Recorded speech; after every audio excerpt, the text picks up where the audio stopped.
Hello everyone, my name is Wang Jiyuan.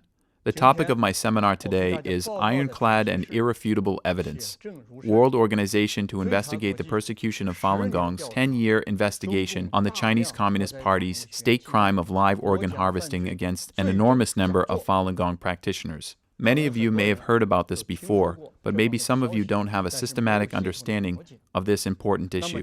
So today, I'm systematically presenting to you the results of the World Organization's investigation of more than a decade.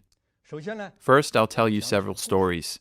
The first story was reported from Washington, D.C. by the CCP's official Xinhua Net on March 25, 2012. The former U.S. Vice President Dick Cheney received a heart transplant on March 24, 2012, after being on a waiting list for nearly 2 years.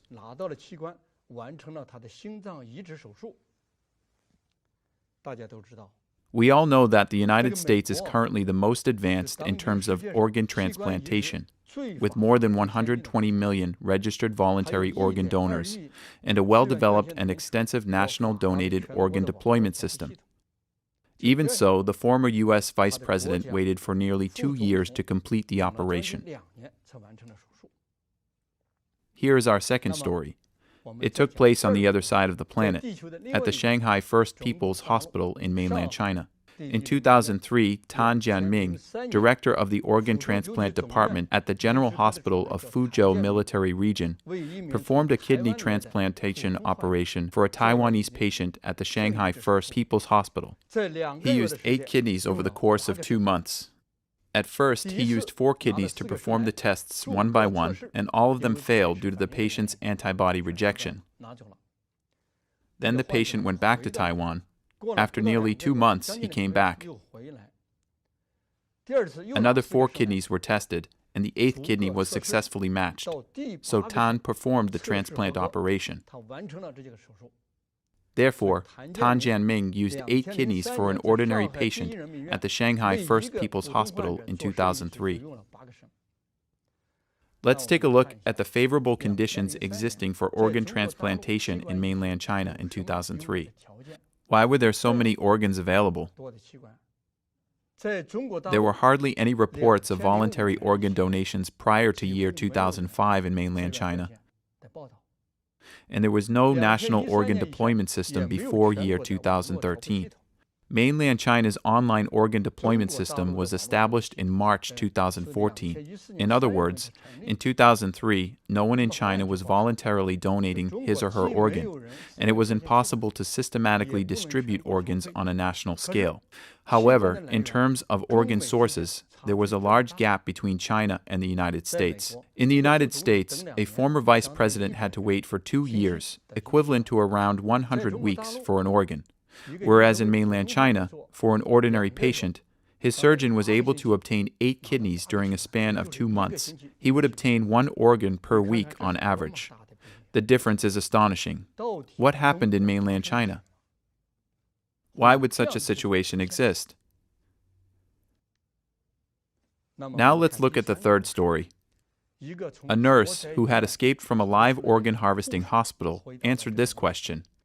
On March 9, 2006, a nurse named Annie, who previously worked at Liaoning Thrombosis Treatment Center in Sujiatun, escaped to Washington, D.C., where she revealed the CCP's crime of live organ harvesting from Falun Gong practitioners to the Chinese-language newspaper The Epoch Times.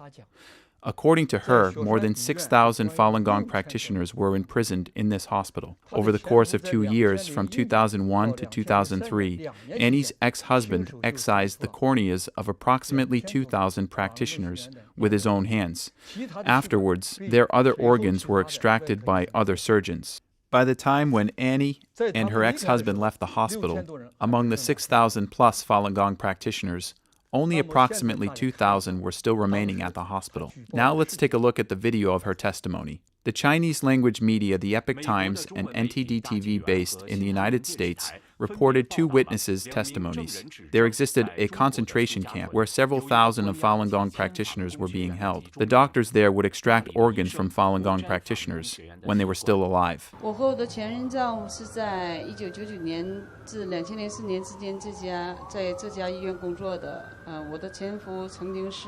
在做法轮功学院器官手术的一名脑外科医生，我在这里替他跟你们道歉。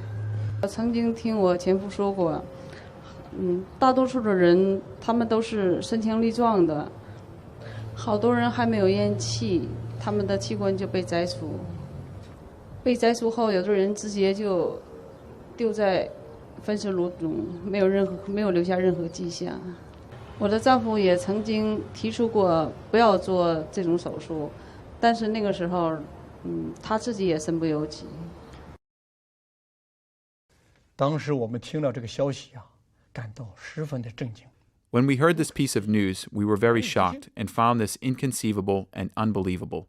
However, based on our many years of experience performing investigation into the CCP's persecution of Falun Gong practitioners, we treated this issue with a sensible mind. Although we were unsure of the existence of live organ harvesting, we couldn't deny it either. So we immediately started our investigation without having any notions.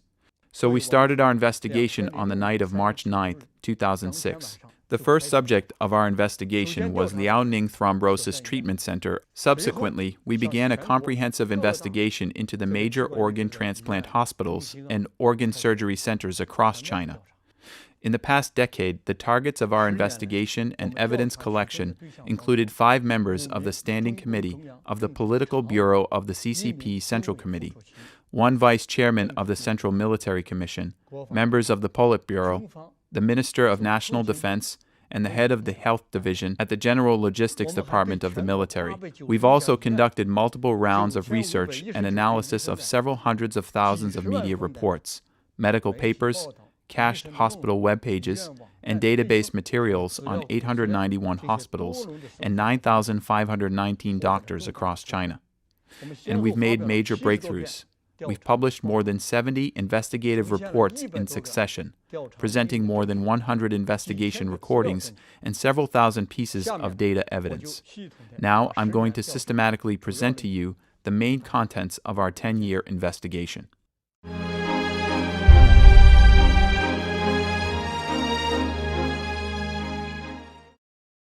第一章是中国大陆1990 Chapter 1. After year 1999, China's organ transplant industry experienced an explosive growth. First, the number of hospitals performing liver transplant surgeries had increased dramatically from 19 prior to year 1999 to over 500 by April of 2006. There was an increase of 25-fold from 1999 to 2006. Let's take a look at this report from Sanlian Life Weekly, published on April 17, 2006. According to this report, the number of hospitals performing liver transplants increased dramatically to over 500 in mainland China. Second, according to official data, the annual liver transplant volume had increased by 180 times. According to a report published by the Chinese Liver Transplantation Registration website, on June 24, 2007, the cumulative total of liver transplants over a 20-year span prior to year 1999 was only 135 cases. During the 8 years from 1991 to 1998, Chinese hospitals performed a total of 78 cases of liver transplantation. By contrast, during the 8-year span from 1999 to 2006, an astronomical 14,085 cases of liver transplantation were carried out in mainland China. There was a difference of 180 times. It is unimaginable that, after the crime of organ harvesting from living Falun Gong practitioners was exposed in 2006, at a time when the CCP was accused of this crime and under close scrutiny from the international community, mainland China conducted at least 4,231 liver transplant operations between June 24, 2006 and June 24, 2007. This was 436 times of the annual average of 9.7 cases of liver transplant surgeries between 1991 and 1998. This was reported by the Chinese Liver Transplantation Registration website. Here, I would like to remind you that the numbers I just mentioned are only the official reported numbers from the CCP. According to our organization's investigation, the actual number of organ transplants is more than 10 times of this. I'm going to talk about another hospital. As an example, it is the Tianjin First Central Hospital, also known as the Orient Organ Transplant Center. After 1999, its liver transplantation volume increased by 300 times to over 3,000 times. The 300 times was officially reported, and over 3,000 times is what the World Organization deduced from analyzing the hospital's officially published data. Let's first talk about the 300 times which was mentioned in their official reports. Where was it reported? It was reported on the China Organ Transplantation website and the official website of the Orient Organ Transplant Center. In May 1994, the Tianjin First Central Hospital performed its first liver transplant operation. From 1994 to 1999, this hospital performed only 8 liver transplants. However, after 1999, it performed 507 liver transplants in 2004 alone. In 2005, it performed 647 cases of liver transplants. I haven't mentioned about the hospital's renal transplants. If we calculate based on this number, then it would equal to 300 times of the hospital's liver transplant quantity prior to year 1999. However, after we analyzed this figure, it appeared to be wrong. Why? According to the hospital's reports, by September 1, 2006, its organ transplant center's ward beds were increased to be over 500. The bed occupancy rate reached as high as 131.1%. The average length of hospital stay for a liver transplant patient in China is 25 to 30 days, with the longest being 1 month. Then, based on this information, one bed could accommodate one patient for 1 month. Then, in 1 month, 500 beds would accommodate at least 500 patients. Then how about in 1 year? It would be at least 6,000 people, right? So we take a conservative approach and estimate that the hospital would treat 5,000 organ recipients in 1 year. Let's say that this hospital performed liver transplants for 5,000 people in 2006. Then it would be over 3,000 times of the annual average of 1.6 cases prior to the year 1999. This shows what is called explosive growth. Taking this hospital as an example, before and after 1999, its liver transplant volume increased by several hundred times to several thousand times. Furthermore, since the year 2000, the unique organ transplant tourism has been gaining momentum in mainland China.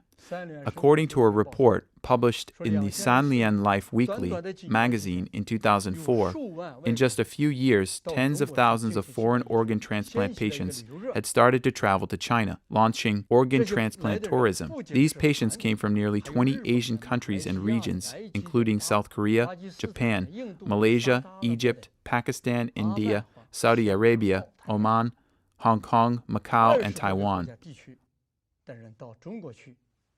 Why is this the case? First, the organ wait time in China is very short, just 1 to 2 weeks on average. Also, the organ prices are cheaper than those in other countries. Moreover, I want to tell you that the organs of Falun Gong practitioners have also been trafficked into Israel. In August 2007, 4 human organ traffickers were arrested in Israel. They clearly admitted that some of these organs were from Falun Gong practitioners.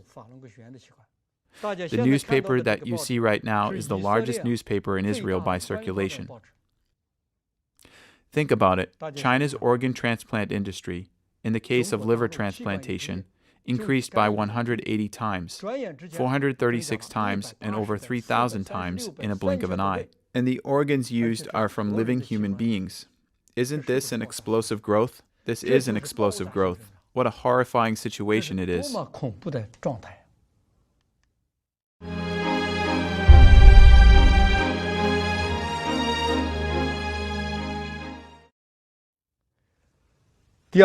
Chapter 2. After the crime of organ harvesting from living Falun Gong practitioners was exposed in 2006, rush transplants also took place, and some hospitals even had promotions to offer free organs. The CCP's crime of organ harvesting from living Falun Gong practitioners in Sujiatun concentration camp was exposed on March 9, 2006.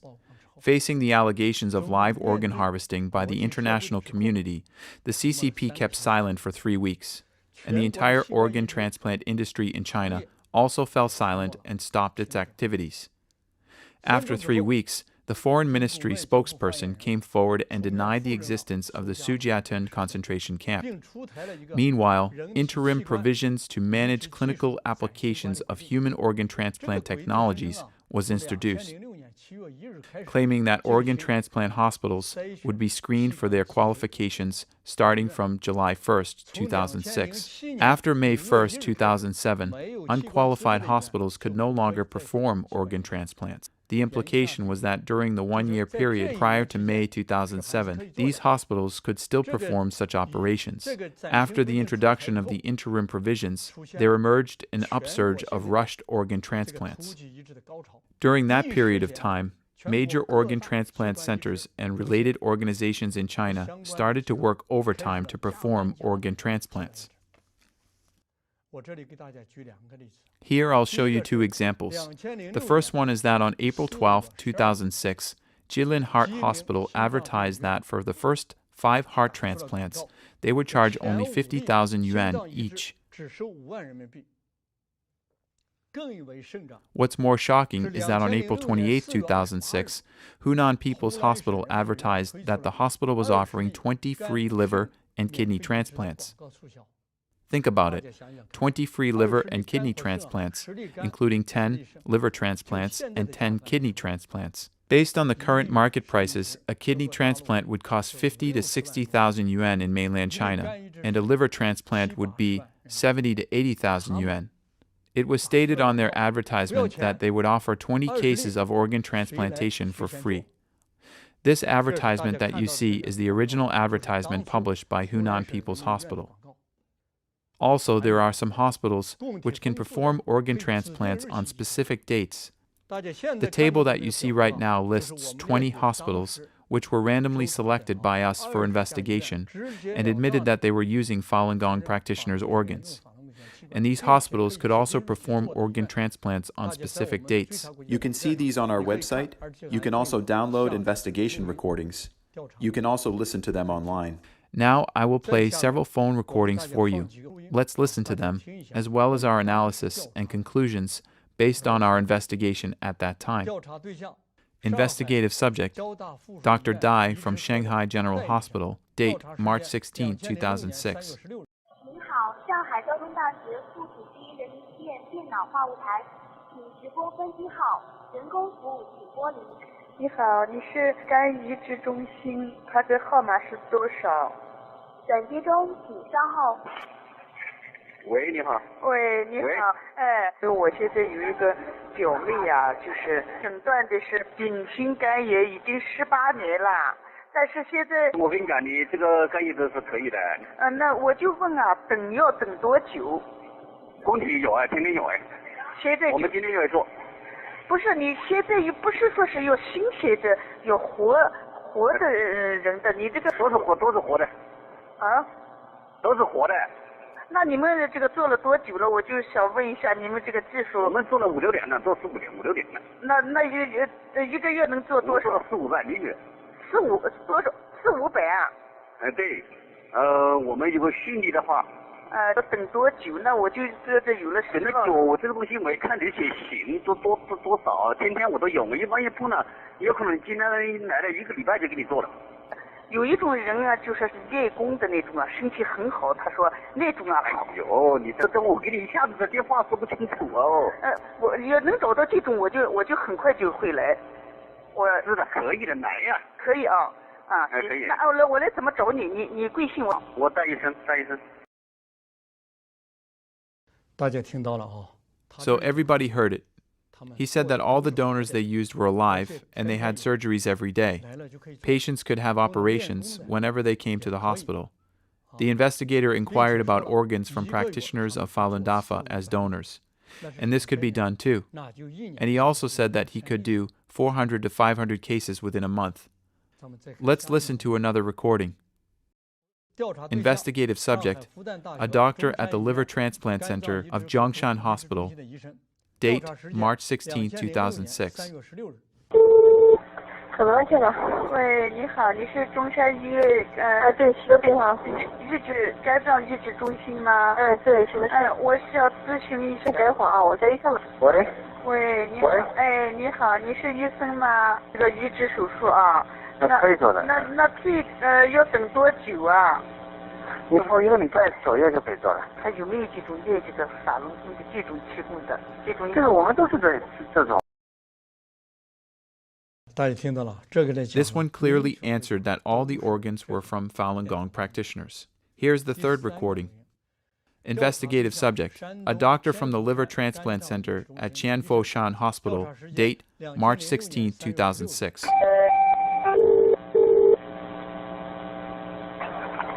你好，男主。你好，你是山东天福山医院肝脏移植中心病房吗？是，我想咨询一下。你稍等哈，我给你找个大夫哈。你好。你好，我想咨询一下，你们是做了多少年了？是不是也很我们从02年开始做的。哦，2002年到现在做现在提供这个提供这个肝的这个，一般就是在多长时间就能保持，多长时间就能？就是说规定是12小时，我们还没有说超过12小时的呢。我们这个都时间查好了的，这是。提供这个肝的这个有一种说是那种练那个法轮功的那种，我就问你说有没有？好，您过来就行。哦，就可以，就是说有啊。您这样吧，您过来那个反正4月份肯定会比较多的这样的供体，现在这供体逐渐多起来了。4月份为什么多起来？这个我没法跟你说这个。这不好。因为这牵扯到不是说这些没必要，就是说给你解释这个问题。下面一个呢 Investigative subject, a nurse from the Urological Surgery Department at Wuhan Tongji Hospital, dates March 30th, 2006. 喂，请问是武汉同济医院吗？对。是泌尿外科吗？我是对要问那个做肾移植。对，肾移植是的。你们就是大量做肾移植是就是做了几年开始的？我们是最早的。那大量做肾移植是什么时候开始的呢？很早的开始。一年能做上几例呢？我们医院是数量做的最多的一个医院，像我们科就是在湖北地区是做的最多的，供体多也做的非常多。我从做患者来讲的话，希望那个肾源的话活体，新鲜。现在因为现在就是比较常说的就是找犯人的这个活体移植，比较多的就是用比如说练法轮功的这个用这个活体，这个的话就是行不行？就是这个可以。那么你们这边的话，就是比如说像那个就是监狱犯人那个练法轮功的这样的活体，能够有保证足够吗？对呀，可以啊，你到时候可以直接过来再具体谈。下面一个是 Investigative subject, Ju Yun Song, director of the Urological Department, date July 2006. 是，请问是广东军区总医院朱主任吗？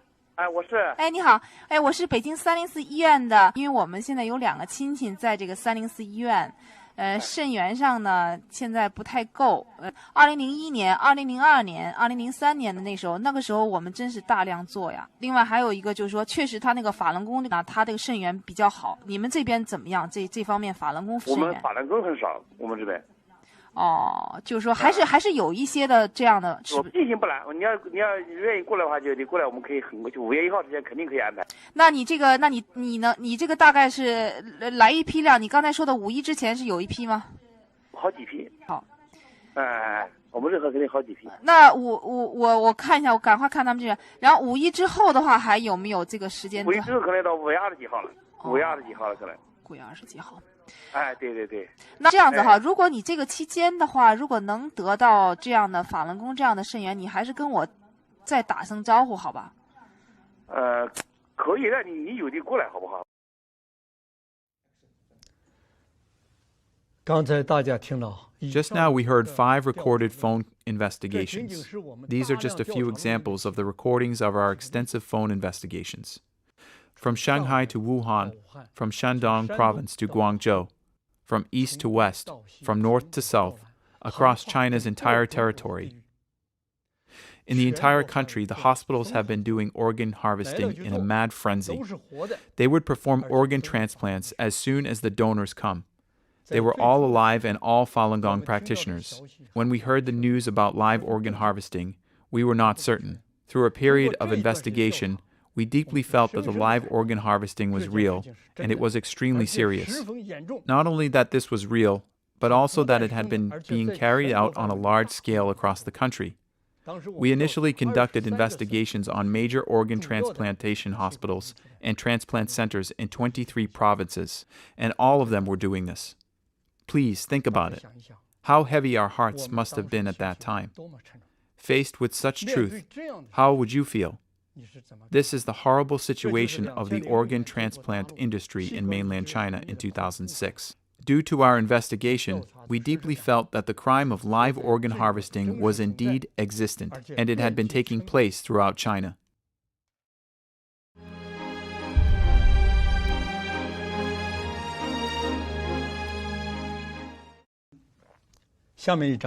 The next chapter is about the existence of a massive living organ donor pool in China.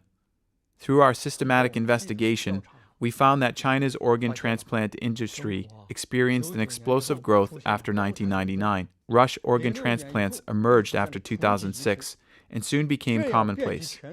For this kind of frantic organ transplants to take place across China, where do those organs come from? We've discovered that there exists an enormous living organ donor pool in mainland China. Why do I say that China has such a huge living organ donor pool? I will explain this to you from 9 aspects. First, the average wait time for organ transplant is extremely short. The average is 1 to 2 weeks. Earlier, we talked about the average organ wait time in the United States, which is 2 to 3 years. After 1999, the organ transplant wait times in mainland China became extremely short. Even the phenomenon of reversed organ matching emerged. Under normal circumstances, patients would wait for donor organs. That is, patients would need to look for organs everywhere or wait for organs to come. We all know that organ transplantation requires matching, such as blood type matching, HLA, human leukocyte antigen matching, as well as lymphotoxin crossover trial. In terms of the HLA matching, the many years of experience of the International Society of Nephrology suggests that the probability of finding a matching donor who is not a family member of the patient is 6.5%. In other words, one person doing organ transplantation requires at least 15 to 16 people in order to find a match.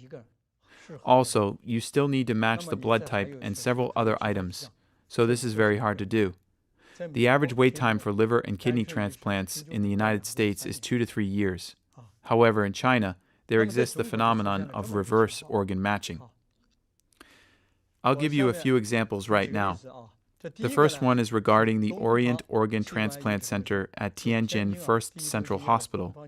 According to their summary report on their website, the average wait time for a liver transplant is 2 weeks. The second is about the China International Transplant Network Assistance Center, CITNAC, in Shenyang. It offers the patients a special service.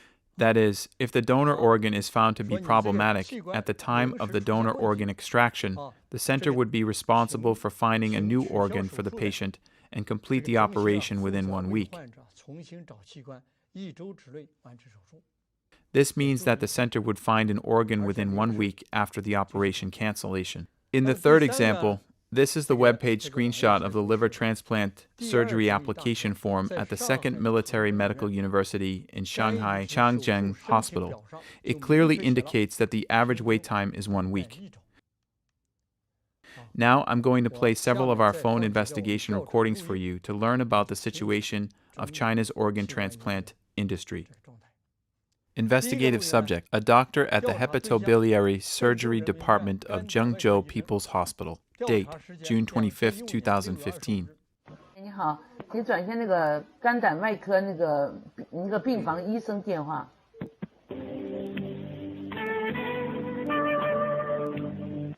我这儿有个那个患者呀，就是要做那个肝移植手术啊，那就是听朋友说可以做。你那是哪里呀？我的那个亲戚啊在郑州，我是在广东，在你们那儿哈需要多少钱呀？大概要他有几个嘛？这50万块钱左右。50万左右哈。那我想问一下哈，就是大概等多长时间呢？就是去了的话，你可以做。快的3-2天，慢的这个10来天。你们供体一般都是什么类型的？是死这刑犯个东西我不可奉告啊，不可奉告，我们不要问这些东西。这肯定啊。哦，这些不要问啊啊。嗯。那我大概什么时候去能找到你啊？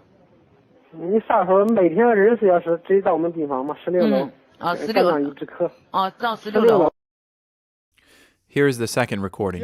Investigative subject Dr. Li Gongchuan at the Liver Transplant Department of the First Affiliated Hospital of Zhengzhou University. Date, March 19, 2015. 另外就是我们过去马上可以估计1周之内就可以。我们今天上午还做了一个，然后是刚做完。他等了多久啊？这边弄好之后，我们看了可以做，然后是这个病人立马有的连夜能过来，连夜做。Here is the third recording.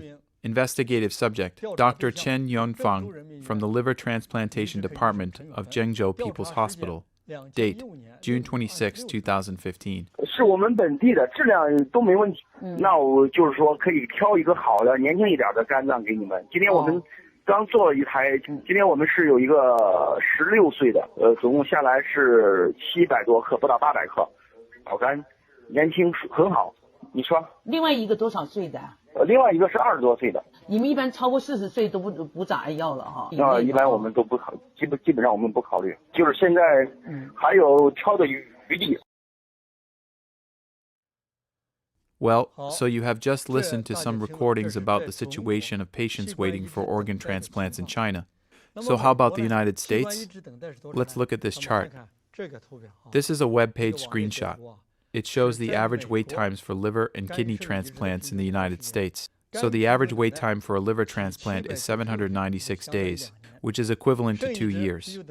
And the average wait time for a kidney transplant is 1,121 days, which is equivalent to 3 years. Let us now compare the differences between China and the United States. In the United States, the average organ wait time is 2 years, equivalent to 106 weeks. The U.S. has 120 million voluntary organ donors, as well as an advanced national organ deployment network system. We've all learned that in China, the average organ wait time is 2 weeks. If we perform a calculation based on the U.S. organ deployment system, how many voluntary organ donors would be required for a matching donor to be found within 2 weeks? It would be around 6 billion people. There is such a large gap. However, in China, as we mentioned earlier, there was no voluntary organ donor prior to 2005, and there was no national organ deployment network system until 2013. This is the first aspect that I'm talking about. This is one piece of evidence to prove the existence of a massive living organ donor pool in China. Let me explain to you about the second piece of evidence. The rate of emergency liver transplant was as high as 26.6%. What is emergency liver transplantation? It is an emergency liver transplant operation performed on patients with acute, serious liver problems in less than 72 hours to live. This is called emergency liver transplant. What you see now is the 2006 annual report on China liver transplant registration. This annual report clearly recorded that from April 6, 2005 to December 31, 2006, they collected data on 8,486 cases of liver transplantation. Among them, 4,331 cases were specified whether or not they were emergency transplants, and a total of 1,150 emergency liver transplants were recorded among them, equivalent to 26.6% and exceeding 1/4 of the total. I would also like to add that the 2006 annual report on China liver transplant registration also clearly documented that whole liver transplantation cases accounted for 97.7%. That is, the vast majority of these liver transplants were whole liver transplants. One liver would have cost one life. Let's do an analysis according to this chart. First, this is a state-level annual report. Second, the report clearly stated that emergency organ surgeries accounted for 26.6%. That is 1/4 of the donor organs were guaranteed to be supplied at any time. Third, such organs which were immediately available at any time should not be normally donated organs, nor from executed prisoners. Why? This is because normally donated organs would emerge randomly, and their supplies are unpredictable and unplannable. How about organs from executed prisoners? The execution of a death row prisoner would be carried out at a specific time and place, as decided and confirmed by the Supreme Court. It is impossible that a hospital in need of an emergency liver transplant would be able to immediately change a court decision and drag a death row prisoner to be executed in order to take his organs. This is impossible. Fourth, in order to meet the demand for livers by a large number of emergency liver transplantation cases, which accounted for 26.6% of the total, a large number of individuals would be available for organ excision. Why? This is because organ transplants require blood type matching and tissue typing. Therefore, to guarantee the quick procurement of such a large number of livers, to perform 26.6%, exceeding 1/4 of the specified liver transplants, the number of living donors behind this organ supply would be rather enormous. Based on the above analysis of these situations, we can conclude that the liver donors were readily available, and their number was enormous. They could be slaughtered at any time to extract their organs. In other words, there exists a massive living organ donor pool. Without the support of this massive living organ donor pool, it would be impossible to complete such a large amount of emergency liver transplants. The third evidence of the existence of a living organ donor pool is that one operation would be supplied with multiple backup donor organs. Let me tell you a story here.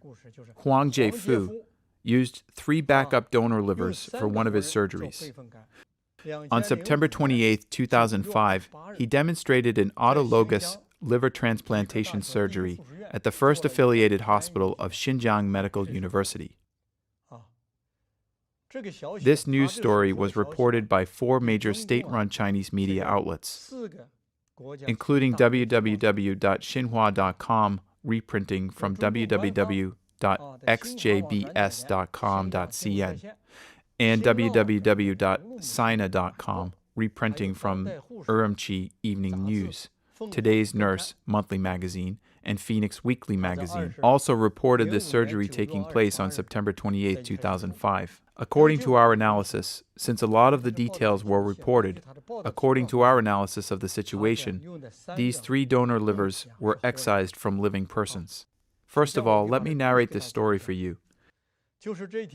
When Huang Jie-fu opened the abdominal cavity of a 46-year-old liver cancer patient named Yao Shufa, he discovered that this liver's condition was suitable for an autologous liver transplantation.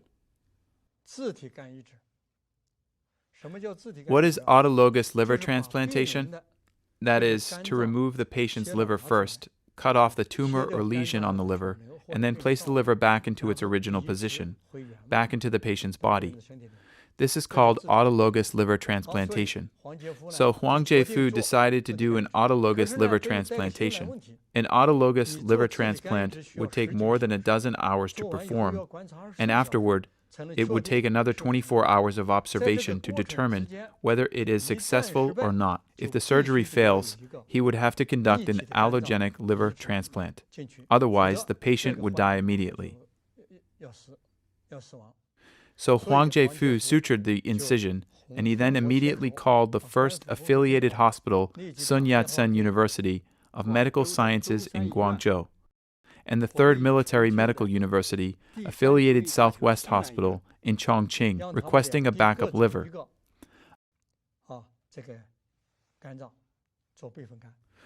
According to www.xinhuanet.com, reprinting from Urumqi News Online, Today's Nurse,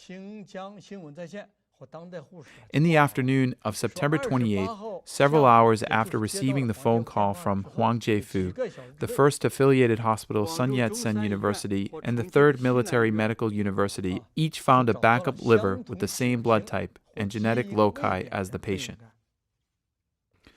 Please note that the backup livers that they found not only had the same blood type, but also the same genetic loci as the patient. These were very good livers and good matches. Also, on the next day, at 6:30 p.m. on September 29th, one backup liver was delivered to Urumqi. After Huang Jiefu received it, he started performing the operation at 7 p.m. The operation lasted until 10 a.m. on September 30, when he announced the operation to be a success. However, a successful operation didn't guarantee a successful transplant, so he observed the patient for another 24 hours. Huang declared the transplant successful. The backup livers were no longer needed. Now, let's analyze why I said that Huang Jiefu used 3 living people as donors. First, let me tell you a piece of common knowledge. According to the regulations released by mainland China's Ministry of Health, the donor liver's cold ischemia time cannot exceed 15 hours. The period of time between when a liver is put into a cold preservation solution and when it is transplanted into another body cannot exceed 15 hours. If it exceeds 15 hours, then the liver can no longer be used. Then let's think about this again. The livers delivered from Chongqing and Guangzhou must have been 2 living persons. Why? If you excise the livers in Chongqing and Guangzhou, by the time they arrived, the time would have exceeded 15 hours. The one found in Xinjiang must also be a living person. Why? When you found it, you couldn't extract the organ right away, because you had to wait to see when the operation would take place. If you excised it, and later the cold ischemia time exceeded the stipulated 15 hours, the liver would also become useless. Therefore, these 3 livers were actually 3 living human beings.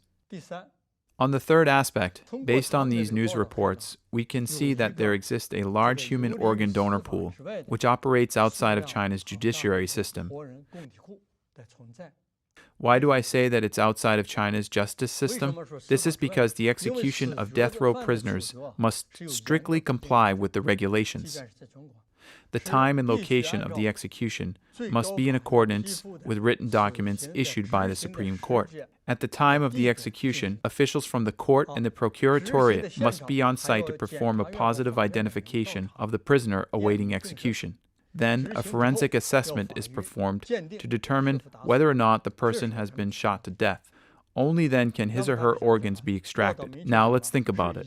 The news reports clearly indicated that the medical personnel brought 2 matching livers and diverting equipment to Xinjiang. That is, the livers couldn't be from the court system, and it is impossible that the hospitals would bring a large group of forensic doctors and court and procuratoriate officials in order to watch Huang Jiefu's operation, and then they would announce the execution of the liver donors. This is absolutely impossible. On the fourth aspect, this live human organ donor pool is suspected to be at the state level, and the number of detained persons is massive. According to these news reports mentioned previously, the number of people who could be slaughtered at any time for their organs and who were in concentrated detention was enormous. Why? Previously, I reminded you that Huang Jiefu found 3 backup livers with matching blood type and genetic loci within a few hours.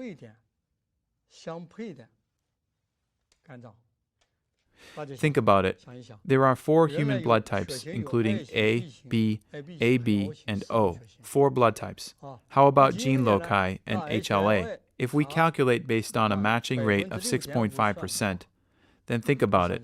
For a perfect match to be found, the number of potential donors would be very large. If we calculate based on the rate of 6.5%, it would require 15 to 16 individuals for a patient to find 1 matching donor.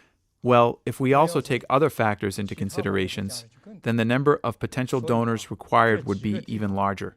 Therefore, the number of people detained at these several places was rather large.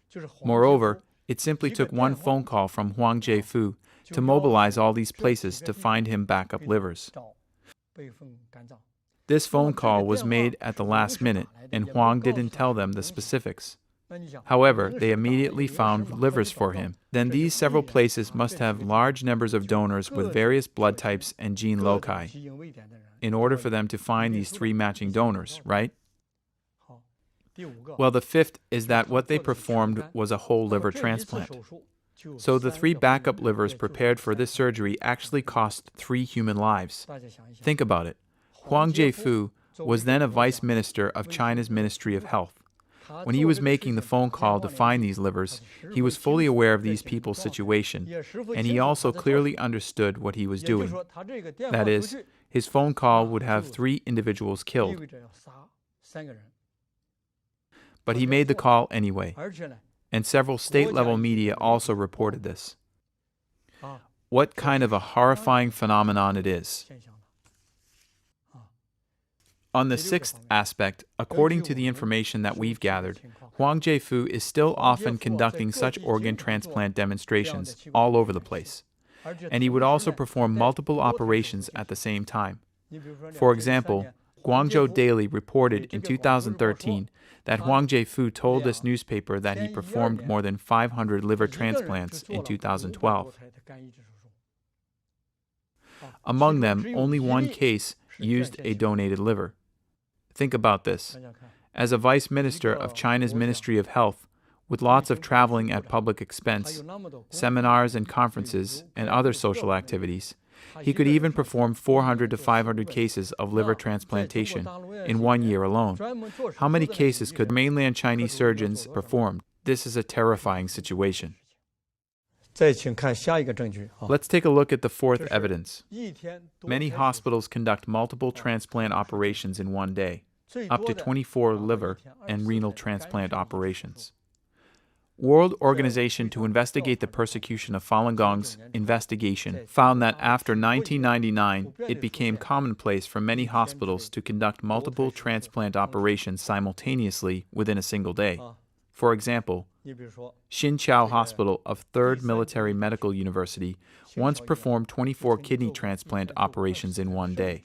Tianjin First Central Hospital once performed 24 liver and kidney transplant operations in 1 day. The General Hospital of Jinan Military Region performed 16 renal transplant operations. The Hospital of Sun Yat-sen University performed 19 kidney transplant operations in 1 day. The phenomenon of simultaneously conducting multiple transplant operations in 1 day is still very common.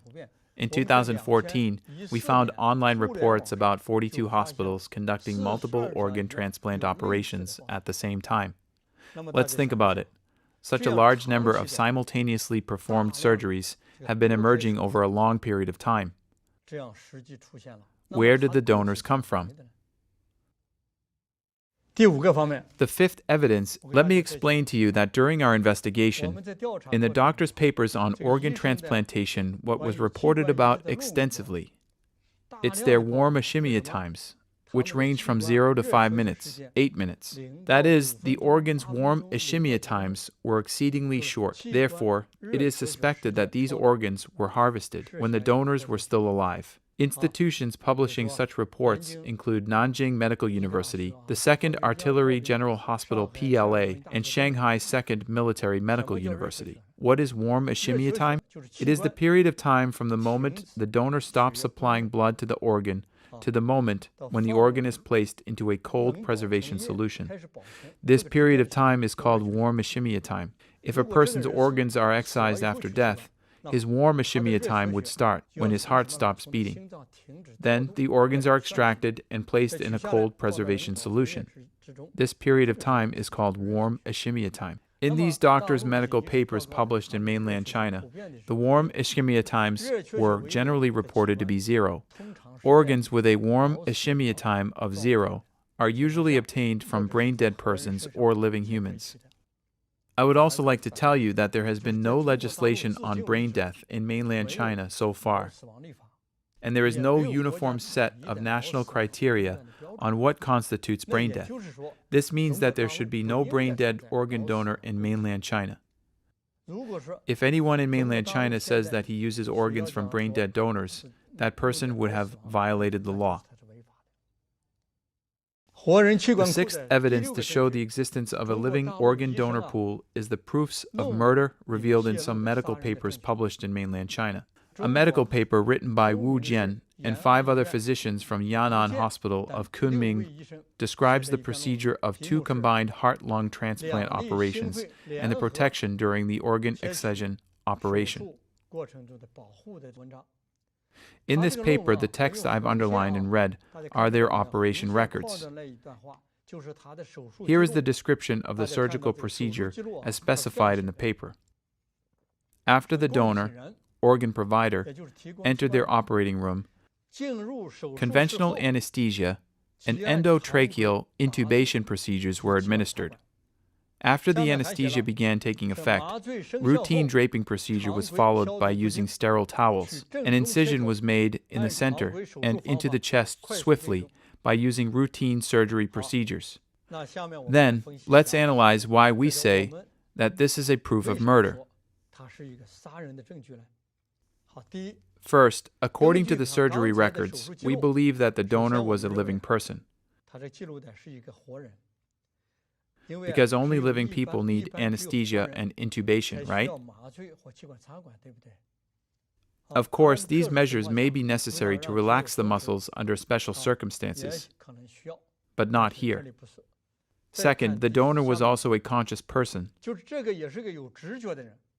According to the description of the surgical procedure, after the anesthesia began taking effect, routine draping procedure was followed by using sterile towels. Then think about it. Clinically, how do doctors determine whether the anesthesia has taken effect or not? It is based on checking the person's nerve sensory functions and reflexes, right? Then since the doctor had to observe and determine that the anesthesia has taken effect before using the sterile towels to perform the operation, this person must still have nerve sensory functions and reflexes. So this was definitely a living person, right? Third, this was a person with spontaneous breathing. This is because, according to the surgery records, the tracheal intubation only took place after the donor entered the operating room. That is, before entering the room, he or she could breathe on his or her own without intubation, right? Fourth, the organ provider was not brain dead or in a deep coma. This is because, if so, he or she would have received some emergency treatment, which would require endotracheal intubation and intravenous fluids. Even if the rescue efforts failed, the doctors would still maintain the organ provider's breathing, blood circulation, and heartbeat in order to keep the organs in a good condition. So he or she should have had intravenous infusion prior to entering the operating room. Therefore, we performed the above analysis from several aspects. This medical paper describing 2 cases of combined heart-lung transplantation is a record of harvesting the hearts and lungs from living persons and a report on murders. It is an authentic description of how the doctors conducted a murder. What is even more serious is that they actually recorded the murder process and published it on the internet in the form of a medical thesis. This is sufficient to show that their murderous activities have become their routine work and that they have become unscrupulous.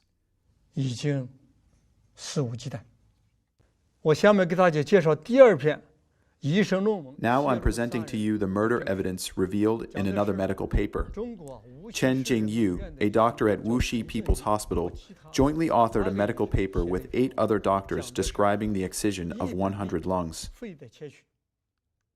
These 100 lungs were excised during the time period from September 2002 to January 2011. The excisions took place in the operating room of the Lung Transplant Center at Wuxi People's Hospital. Let's analyze why this medical paper allegedly revealed the evidence of 100 murder cases. There are 2 aspects. First, these lungs were not donated organs.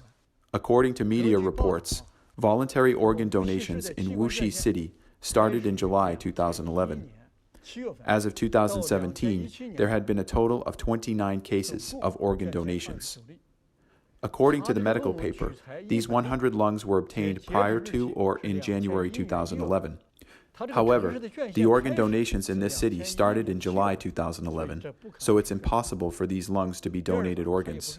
Second, they were not organs from executed prisoners, because everyone knows that the executions of death row prisoners are governed by strict regulations, and they are carried out on the specific dates and locations, and relevant government personnel must be present at the executions. The medical paper clearly indicates that these 100 cases of lung excision took place in the operating room of the hospital's lung transplant center. Therefore, it can also be said that these were not organs of executed prisoners. Then, through analyzing both aforementioned aspects, it is proved that these 100 excised lungs were from a different source. They might be from Falun Gong practitioners or other people, and they were absolutely not from donations or executed prisoners. The seventh evidence to show the existence of a living organ donor pool is that nearly all Falun Dafa practitioners in detention have been forced to take blood tests for no apparent reason. However, practitioners subjected to blood tests were never informed of the results, and the blood tests were performed after the Falun Gong practitioners endured various forms of physical and mental abuse, or during the torture process. Since 2014, many Falun Gong practitioners who are not detained and living at home have been forced to undergo blood tests. In retrospect, this was done by the CCP to build its large-scale organ transplant database. The eighth evidence is the witness's revelation of the existence of death camps. The first witness is Annie, whom we mentioned previously. She once said that there were more than 6,000 Falun Gong practitioners imprisoned in a hospital in Sujiaten.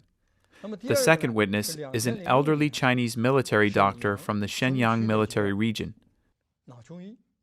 In 2006, he wrote to the Epoch Times to reveal that there were 36 concentration camps detaining Falun Gong practitioners in China. The largest one was in Jilin, codenamed 672S, with over 120,000 individuals inside. Also, the ninth evidence is that in October 2000, AFP reported that the CCP had built new concentration camps in northeastern China and northwestern China, specifically for detaining Falun Gong practitioners. And each concentration camp could detain 50,000 people. So here is a screenshot of the report's webpage. From the above 9 pieces of evidence, we can see that in mainland China, after 1999, the wait times for organ transplants have become extremely short. The number of emergency transplants has become staggering. Multiple operations have been conducted in the same day. Sometimes one operation would have multiple spare donors and even live persons as backup donors. It is very common for donor organs to have zero warm ischemia times, and some strange phenomena, such as free organ promotions, have been taking place. These cannot be explained by normal organ donations or organ procurement from executed prisoners. Combining these pieces of evidence with insiders' testimonies regarding some large-scale concentration camps, we can draw this conclusion. After 1999, institutions similar to Nazi concentration camps have emerged in mainland China, holding a large number of Falun Gong practitioners and killing them for organs at any time. In 2007, I personally called Chen Qiang, a kidney broker, who worked for the People's Liberation Army No. 307 Hospital in Fengtai District, Beijing. He clearly stated that the authorities, the police, and the prison system were operating a supply chain to sell the organs of Falun Gong practitioners. I asked, quote, "How could you be so sure that the organ source was a Falun Gong practitioner?" End quote. Chen even said, quote, "When the time comes, then on our side, our higher-ups will have people show you some documents." End quote. Let's listen to the recording of this phone call. Investigative subject: Chen Qiang, a kidney broker for the PLA's No. 307 hospital in Beijing. 你这个东西呢，你怎么确定他是法轮功学员？这一点你了解过吗？怎么确定法轮功学员？到时候我们这边头上面有人会给你出现资料，知道吗？他会出资料给你，这你放心。哦，那好，那你因为我现在给你，人家有资料，我个人简历什么资料都有。哦，那好。但还有一个问题，我跟你说吧，我跟你说白了，我这边呢全部都是我们这边也是通着关系，上面有上面的人，知道吗？像这些资料都不你说我都拿给你，知道吗？那好。他们这些呢，前些年因为法轮功学员上访没报姓名的，他们偷偷关起来了。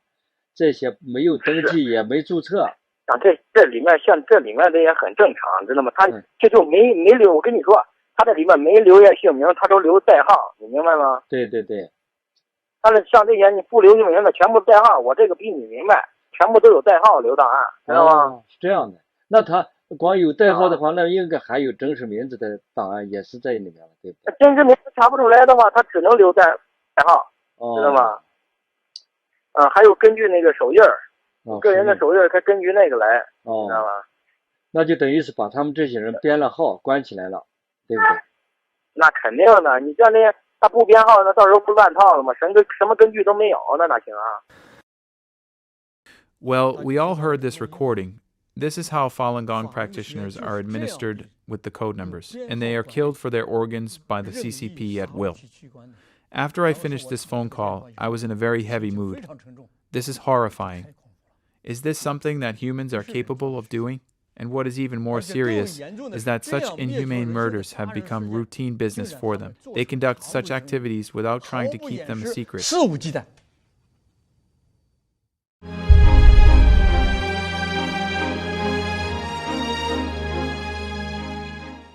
下面。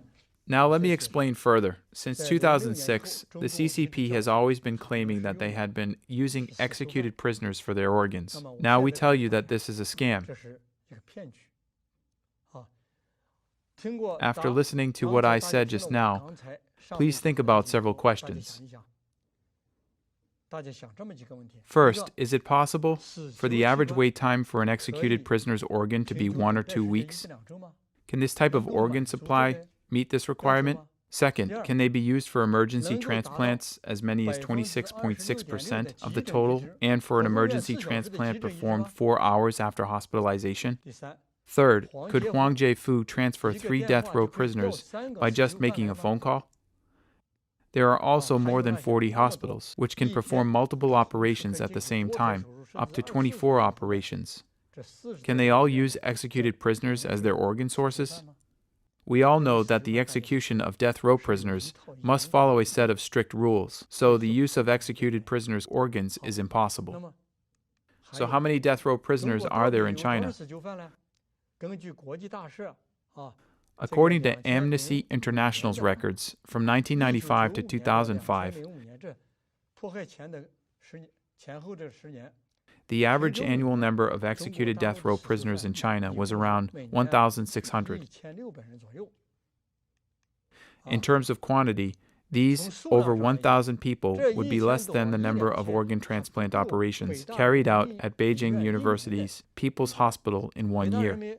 Zhu Jiye, director of the organ transplant department at Beijing University People's Hospital, said in an interview with the China Economic Weekly that prior to 2010, his hospital used to perform 4,000 liver and kidney transplants in 1 year. Huang Jiefu also said in 2013 that since more than a decade ago, the number of death row prisoners had been decreasing by 10% every year. Think about it. Amnesty International's records indicated that there were only 1,000 or 2,000 executed prisoners in mainland China. And by 2013, how many such prisoners were still there? The Supreme People's Court re-examined the death row inmates' cases in July 2013, and in September 2014, the court indicated that there were 165 death row prisoners, which was kind of in line with the annual decreasing rate of 10% mentioned by Huang Jiefu. And based on our investigation, in terms of health, death row inmates cannot all become organ donors. For example, in 2009, Hangzhou City of Zhejiang Province checked the hepatitis B carrier rate among 482 detainees and found that 29% tested positive. In 2006, Heze City in Shandong Province also conducted a physical examination of more than 3,000 detainees, and they found that 1.29% tested positive for AIDS and syphilis, and 28.91% tested positive for hepatitis B and hepatitis C. That is, nearly 30% of these detainees aren't qualified to become organ donors due to health reasons. And we have also researched a lot of medical theses. One of our reports was written after we collected and analyzed 300 medical papers from 200 hospitals. The health of the donors, as described by these hospitals, is consistently good.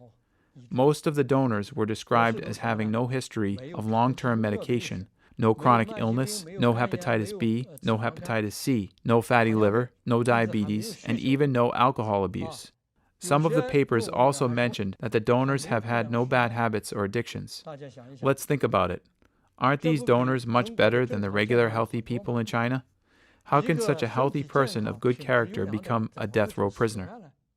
There is only one explanation. That is, these donors are Falun Gong practitioners. This is because Falun Dafa practitioners cultivate themselves according to the principles of truthfulness, compassion, and tolerance. Therefore, these practitioners have good characters. Falun Gong exercises can make people achieve physical fitness within a short period of time. So from this point of view, the doctors' dissertations indeed told the truth. What they have used over these years are such excellent organs.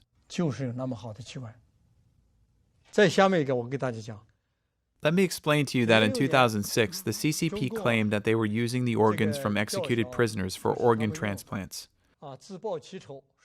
This diverted the entire world's attention from the live organ harvesting issue and diffused and weakened Falun Gong practitioners' accusation against them. Over time, this has also caused the international community's condemnation. This is because the use of executed prisoners' organs is also immoral. Therefore, the CCP started calling for pilot projects for the Chinese citizens' voluntary organ donations in 2010. In January 2015, it was announced that the CCP would stop using executed prisoners' organs and that all organ transplants would be performed by using organs donated by citizens. So what actually happened? Let me tell you that this is a lie. First of all, at present, the Chinese citizens' organ donation rate is just 0.6 per 1 million people, making China one of the countries with the lowest organ donation rates in the world. And let me tell you that there was no voluntary organ donation in mainland China before year 2005. Here we have a piece of evidence. It has been reported that He Xiaoshun, the vice president of the first affiliated hospital of Sun Yat-sen University, performed China's first liver transplant operation with a donated organ in 2005.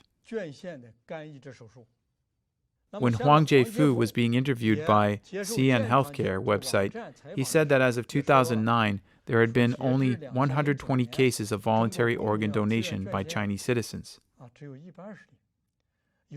Before 2010, that is, as of 2009, there lacked a voluntary organ donation system in China. So there was no such system. This system was actually established on March 1st, 2014.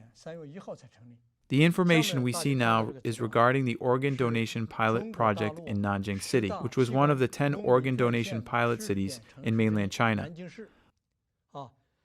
On February 25, 2011, Yangtze Evening Newspaper reported that 1 year after the pilot rejected was established, Nanjing hadn't had any organ donation. The number was 0. Over the past 20 years, only 3 persons had donated their organs in Nanjing. The second aspect is the results of the World Organization to investigate the persecution of Falun Gong's investigations. From January to November 2015, we conducted phone investigations on all mainland Chinese hospitals, which were qualified to perform organ transplants, as well as some civilian organ donation organizations. As it turned out, there had been very few successful organ donations. Let's listen to these recordings. The first recording, investigative subject, a staff member at the Organ Donation Office of the Red Cross Society of Beijing, date, December 6, 2015. 您是那个北京那个市红十字会是吧？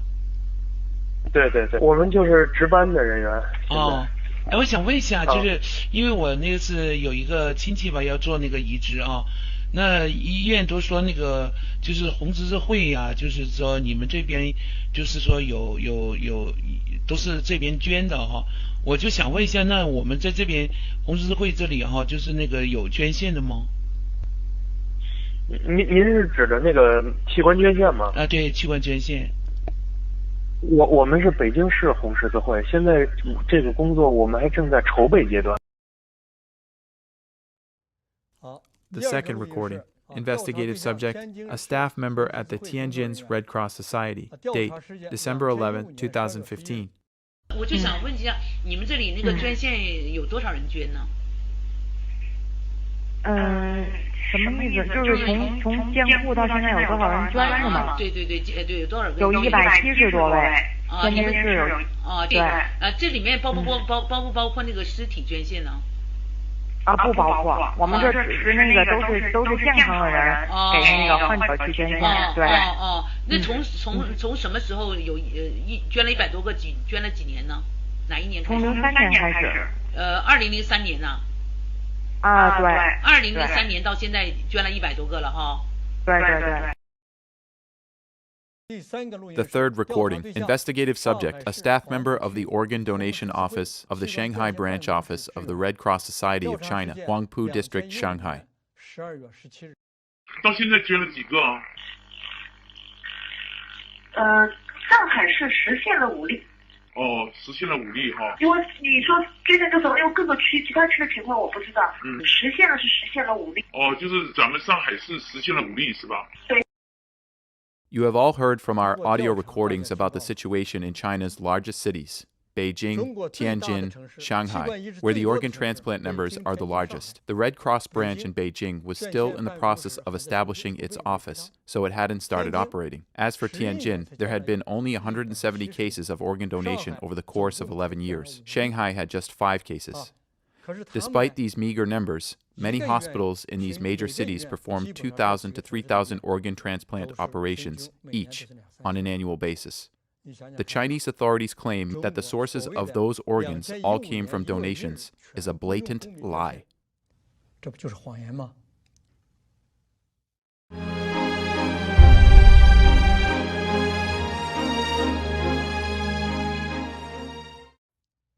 Harvesting organs from living Falun Gong practitioners is a state crime committed by the CCP. After a decade of investigation, we have arrived at a shocking conclusion. These incidents of Falun Gong practitioners being murdered for their organs are not just isolated, accidental, or sporadic cases of killing for profit by random individuals. Instead, the former head of the CCP, Jiang Zemin, ordered the slaughtering via means of live organ harvesting. The different state apparatuses, including the party, the government, the military, the armed police, the Political and Legal Affairs Commission, the Public Security, the Procuratoriate, and the court system, as well as hospitals and medical facilities across the nation, have all been involved in the slaughter. This evil crime, the genocide of Falun Gong practitioners by harvesting their organs, began in year 2000 and continues to this day. I will present to you 4 pieces of evidence regarding this issue. First, 4 individuals directly named Jiang Zemin as the one who issued the order to use Falun Gong practitioners' organs for transplants. The first investigative subject, Bai Shuzhong, the head of the health division of PLA's General Logistics Department. Date, September 30, 2014. 是原总后卫生部白书忠部长吗？你是哪里呀？我们有一些情况想向您了解一下啊。你怎么着？你什么时间有什么事儿？你说。是这样，就是在您那个担任这个总后卫生部长的时候啊，就是摘取在押法轮功人员器官做器官移植手术这件事情，是当时的总后部长王克布置的任务，还是军委直接下达的命令呢？当时是江主席啊，对有一个批示，有一个批示的话，就是说，说开展这些事情，就是器官移植。后来江主席听说有一个批示，就是人员卖肾做手术，这个应该说就是开展肾移植的，不单是军队地方。然后这个我们也就是得到了一些就是情报，有那个就是说，当时联勤部还负责关押了一批法轮功在押人员的这个器官供体，是不是？这个当时的话，哎呦，我觉得起码在我印象中，当时是吧？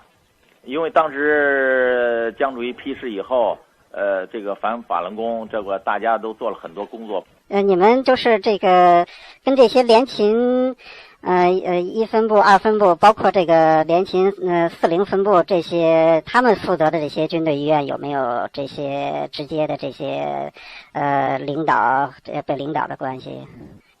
我们对几个军医大学就能掌控的，咱们总后直属单位几个军医大学反复要求，因为那时候江很重视这个问题，很重视这个问题。谁很重视这个问题？江啊，当时在位的时候还是很重视这个问题，都有批示的。您是那个从98年至2004年担任这个？对，担任卫生部长，总后卫生部长，98年到04年。行吧，那我们先初步了解这些。行，好，有机会有什么事你问我，没问题啊。行，好，好，谢谢，再见。再见。就大家听到这个录音。As you just heard clearly from this recording, Bai Shuzhong was the head of the health division of the PLA's General Logistics Department from 1998 to 2004, which happens to be the same time period during which the CCP's persecution against Falun Gong was the most brutal. And it was also a peak period for live organ harvesting. The Chinese military has played the central role in conducting live organ harvesting of Falun Gong practitioners. Bai was the highest-ranking administrative official in the military's health system at that time, so he would be one of the key figures in implementing Jiang's order to slaughter Falun Gong practitioners. So he should know more clearly about this crime than anybody else. Now let us listen to the next recording. Investigative subject, Bo Xilai, then Minister of Commerce. Date, September 13, 2006. Schönen guten Abend, das Hotel Atlantik in Hamburg. Mein Name ist David Monte. Guten Abend, könnten Sie für mich für diese Firma 5452 verbinden? Ja, wie ist denn der Name? Paul? Ja, Augenblick bitte. Ja.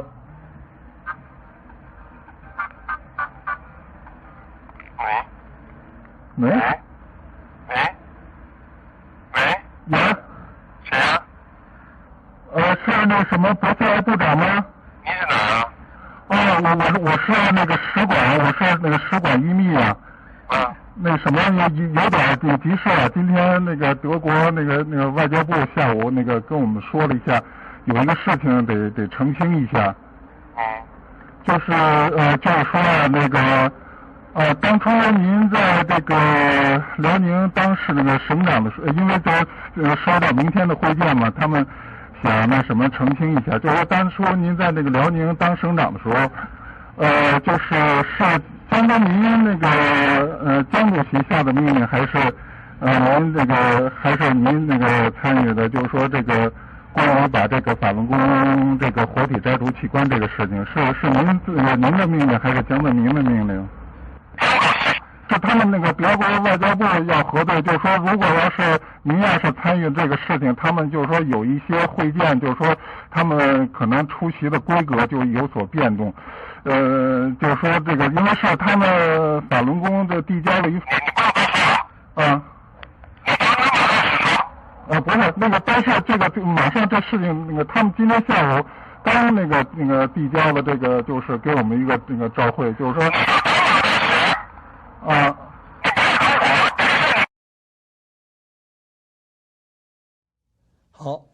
Okay, as you can see from this recording, the phone call was made when Bo Xilai was accompanying then Premier Wen Jiabao on an official visit to Germany.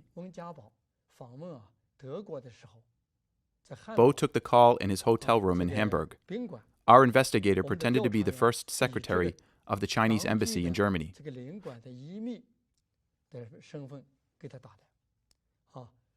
At first, Bo Xilai blurted out and admitted that Jiang Zemin was responsible, but he immediately realized the seriousness of what he had just said, so he became impatient and flared up.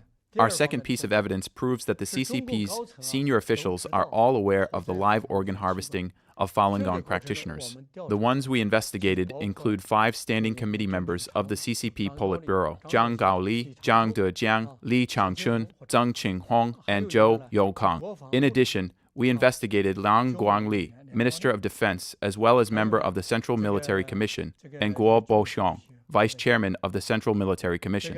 Our third piece of evidence proves that the Central Political and Legal Affairs Commission, the 610 system, is directly involved in carrying out the live organ harvesting. With regard to this piece of evidence, we investigated Zhou Benshun, General Secretary of the Political and Legal Affairs Commission of the CCP's Central Committee, and we also interviewed the Vice Secretary of the Political and Legal Affairs Commission of Liaoning Province, among others. We will play a few recordings next. The first recording. Investigative subject, Li Changchun, Standing Committee member of the Politburo of the CCP Central Committee. 喂，你好，是韩梅联络员吗？我是，您是？您现在是在代表团的旅馆里头吗？对。您方便一下，我是这个罗干办公室，您方便把这个电话给这个咱们李长春首长吗？您稍等一下啊，您是罗干办公室是吗？对对。好，稍等啊。这是那个罗干办公室的，说要跟首长。罗干办公室的，是谁？喂。哎，你好，哪位？我是周青。我是罗干办公室张主任呀。我们罗干同志想跟这个李长春同志通电话。现在吗？对对。好的，稍等啊。好的，稍等。好，罗干同志跟通。喂，是李长春同志吗？是啊。我是罗干办公室的张主任。我们罗干同志睡觉了，然后他有几句话让我转告您一下。他们好像是说我们得到消息说想在您离开期间，还有咱们贾庆林离开期间，就是想用摘取在押法轮功练习者的器官做器官移植手术这件事情给薄熙来他们定罪。这当时你问苏永康。当时康具体管这个事儿，他知道。好了，你让我秘书再接着跟你说。调查对象 Investigative subject, Liang Guangli, then Minister of Defense. Date, May 4th, 2012. 喂，您是国防部梁光烈部长吗？你哪一位啊？我是我们有几个简短的问题问您一下。他王立军最近几天跟我们有一个新的，就是提供了一个新的情况啊，就是他曾经跟部队的医院合作呀，用在押的法轮功练习者的器官做器官移植手术，这方面的研究。所以请您跟我们介绍一下，就是部队的这些3甲医院用在押的法轮功练习者的器官做器官移植手术这方面的事情。你有2个事儿啊，告诉你啊。一个是我在国外。你电话打来以后，我不好证实你的身份。第二个，他说是你说的那个事情。我也不管这个事儿。这是属于是不是应当属于总后勤部负责呢？那你要去问问他们谁管这个事儿。就是就是您在您做总参谋长期间有没有听说过这方面的事情？听说过，因为我是管军事工作，我不管后勤医疗的事儿。那如果当时如果部队负责看管一些器官移植供体的话，那这个事情我听说这个事儿就是军委开会的时候有没有讨论过这个事情呢？讨论过这个事情好不好？行，那我们向有关部门了解吧。好的。Investigative subject, Tang Junjie, former Deputy Secretary of the Political and Legal Affairs Commission, Liaoning Province. Date, April 13, 2012. 是原辽宁政法委副书记唐俊杰吧？您哪位？哦，我是中纪委薄熙来专案组的。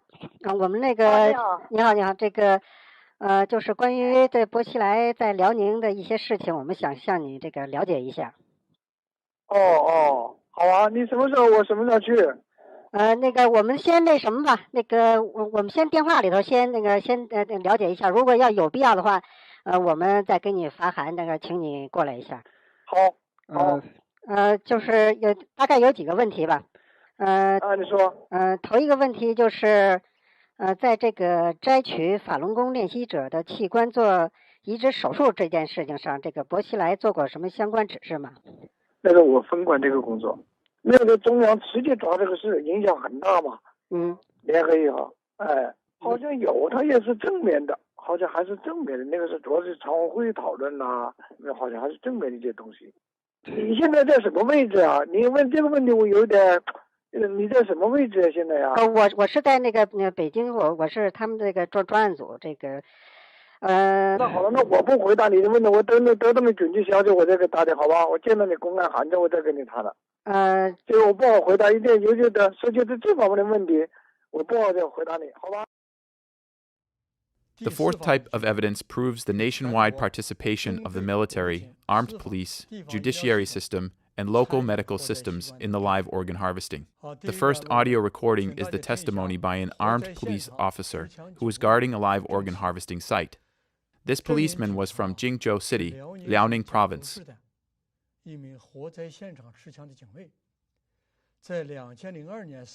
On April 9, 2002, he guarded the site where two military doctors live organ harvested a female Falun Gong practitioner in her 30s.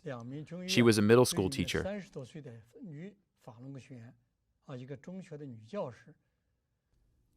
Her heart, liver, and kidneys were extracted when she was still alive.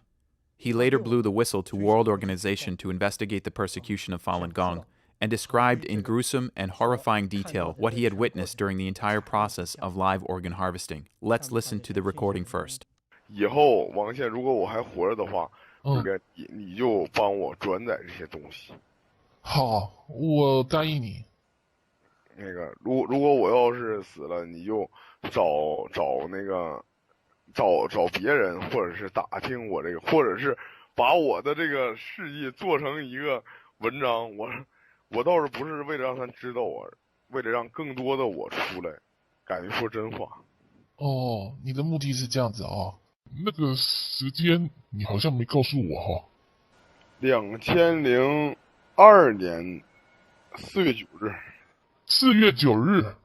对，4月9日下午5点开始解剖，时间进行了3个小时，之前已经连续1个月了。什么叫连续1个月啊？连续1个月的刑讯逼供。你亲眼看到啊？所以苏家屯这个事情是真的啊？那当然了，沈阳苏家屯，你别说他们，别的事情就犯别的事儿的，全都是毒打，全都是苏家屯那地方是辽宁最黑的地方。对啊，他们那就是活摘器官的地方啊。对，最黑的地方。眼角膜、肾、心脏，还有这个甚至还把那个脑浆吸出来，不知道有什么用。手术刀在胸脯一刀下去，血是喷溅出来的。你看到那个是男的还是女的？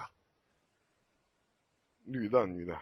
女的，年轻的吗？30多岁吧。好，你说一下他当时怎么说的？当时我们经历了，就是得有1个星期对他的审问、严刑拷打，身上已经有无数次伤疤，并且电棍这个电他已经就是神志不清，把他打的已经就是反正又给他又不吃东西。然后我们强行的给他这个灌牛奶往他的往他的胃里，然后他不喝就强行给他灌，你知道那个把他鼻子捏上，他就是人的本能就必须喝，于是维持着他这7天瘦了15斤，而这个时候不知道是可能是辽宁省公安厅某办公室吧，反正是一个挺保密的部门，派了2个，这个一个是解放军沈阳陆军总医院的一个军医，还有一个是第2军医大学毕业的。这个具体反正一个岁数大一个年轻的，不打任何麻药，然后这个刀啊在胸脯上，就是他们这个手啊一点抖都不抖。当时我们就是一人拿一把手枪在旁边站岗，然后他就嗷的大叫一声，那个女人就嗷大叫一声，说法轮大法好。从胸口的时候划下去的时候，他喊了法轮大法好，嗷就大叫一声说法轮大法好。说这个，你杀了我一个人，我具体大概意思就是你杀了我一个人，你还能杀了我们好几亿人的为了自己真正的信仰被你们迫害的人吗？这个时候那个医生军医犹豫了一下，然后看了我一眼，又看了我们的领导一眼，然后领导点了一个头，他还继续的，然后把血管。先摘的是心脏，然后再摘的是肾。当心脏的血管一剪到一下，他就进行一阵抽搐，然后那个非常可怕的，就是我给你学下声音呢，就反正我也学不好，反正撕裂那样是，然后就就一直这个张着大嘴，睁着2个眼睛，张着大嘴，哎呀，我不想再讲下去了。我知道。那你知道他的名字吗？他叫我不能说，这个我不能说，因为当时在场就几个人。这样吧，你就是让我给他起一个化名，好，就叫雪玫瑰怎么样？他的名字跟一个花有关系，就叫雪玫瑰。是一个老师，就是在中学教书的老师，然后他的儿子今年可能12岁了吧，她的老公是一个没什么能耐的一个，就是也是一个工人吧。在这之前呢，他受过的羞辱更大呀。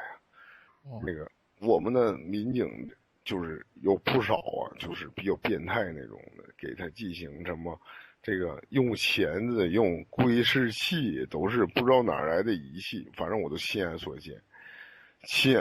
我当时没照个照片，就是遗憾，对他进行这个，属于是猥亵吧。然后又有的人他长得呀有点姿色，比较漂亮，然后对他进行这个强暴，太多了。还有更邪恶的呢，就是反正这，哎呀。我感觉对不起他，我一想起他那一瞬间，我感觉对不起他。当时啊，我这个枪已经上了10弹，我甚至想了怎么样，我枪里有10发子弹，当时在场有5个人，我想给他们一都崩了。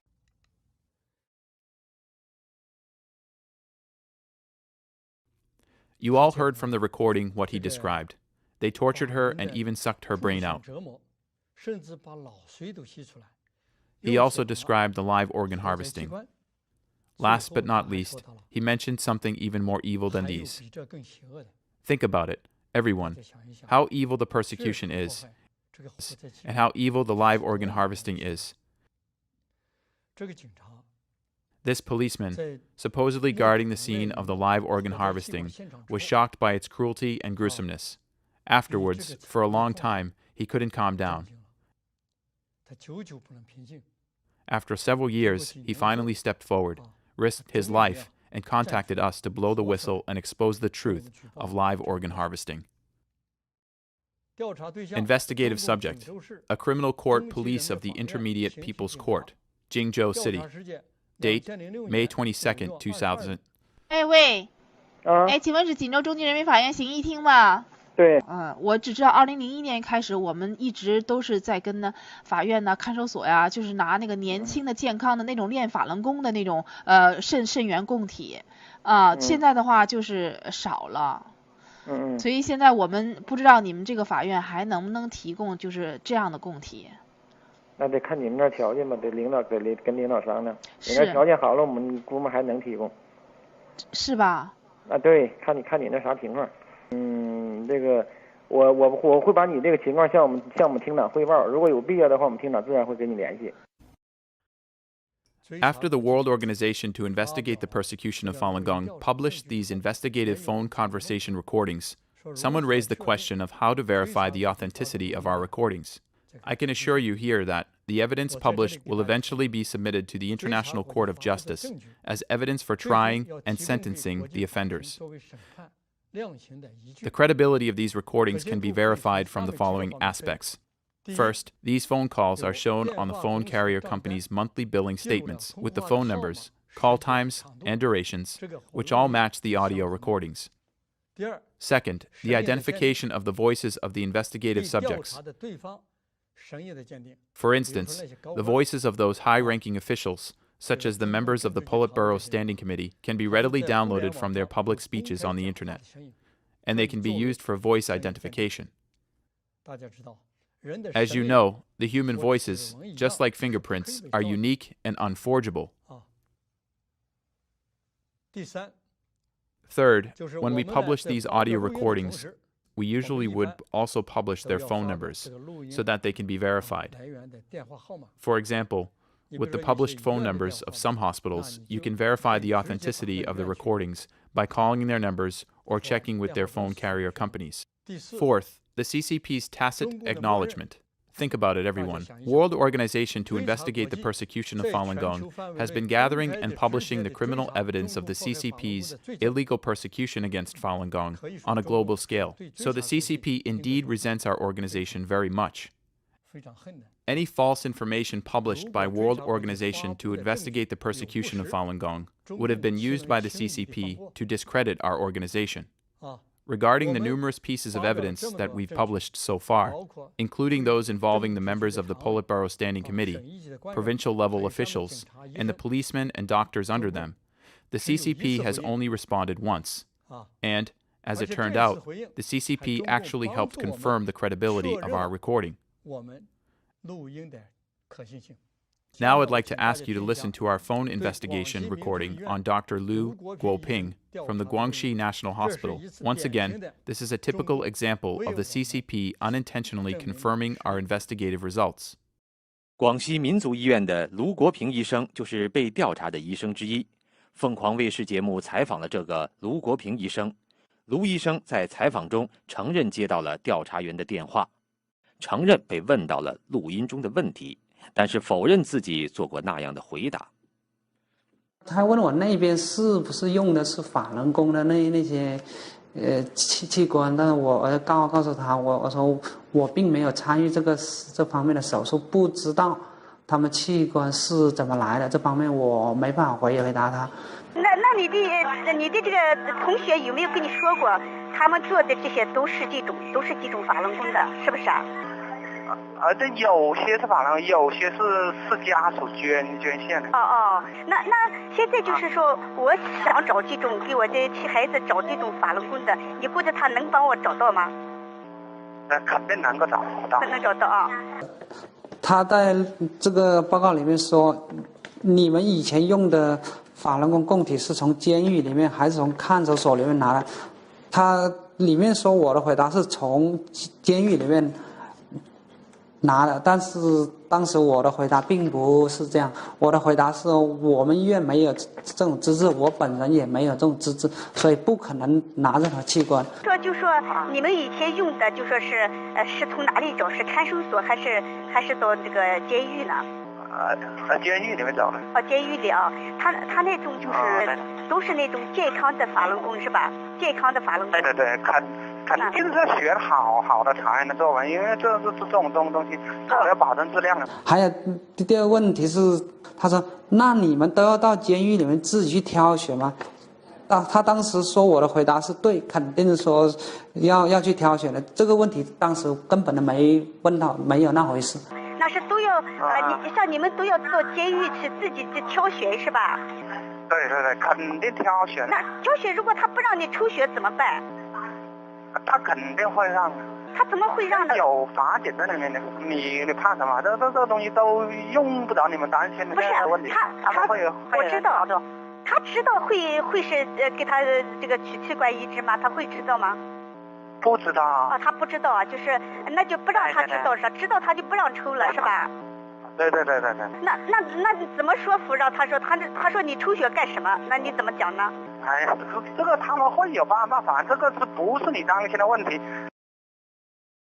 The video you just watched is the only response from the CCP after the World Organization to Investigate the Persecution of Falun Gong published so many reports on live organ harvesting and the persecution since the persecution of Falun Gong started. Besides this, there is no other response from the CCP whatsoever. However, it is precisely this response that provides us with the evidence to verify our investigation results. Through the large amount of evidence that we've just heard, you may have gotten an idea that this is not some random murder case for money. The live organ harvesting was ordered by Jiang Zemin by employing the entire state machine, including the Communist Party, government, military, armed police, judiciary system, and medical institutions. It is a nationwide massacre in the form of live organ harvesting. It is a state crime. For example, so far our investigation has found 4 individuals who have testified against Jiang for issuing the order of live organ harvesting. These individuals include high-ranking government officials, such as Politburo Standing Committee members, senior officials at the Ministry of National Defense and the Ministry of Health. They have all acknowledged this. There is a large amount of evidence obtained from the provincial-level 610 office systems and the political and legal affairs commissions, as well as the national medical system. It is sufficient to prove that the live organ harvesting is committed on a state level and organized by the government. From the existence and the operations of the live organ pool that we aforementioned, it can be seen that the live organ harvesting is not an operation created by the cooperation between local hospitals and courts. It can only take place through national-level coordination. For example, so many Falun Gong practitioners are detained in live organ banks. The entire process of live organ harvesting would include arresting, detaining, and slaughtering Falun Gong practitioners, and then distributing their extracted organs to various hospitals. The process is administered by a system involving the army, government administration, and hospitals. It would be impossible to carry out live organ harvesting without the organization by the state. Quantitatively speaking, in Chapter 1, we talked about the explosive growth of China's organ transplant industry. The large quantity of organ donors, the long period of such explosive growth, and other factors are all evidence showing that this is a state crime. It is a state crime led by the CCP. It is a state crime ordered by the highest authority, Jiang Zemin, by utilizing the entire state machine.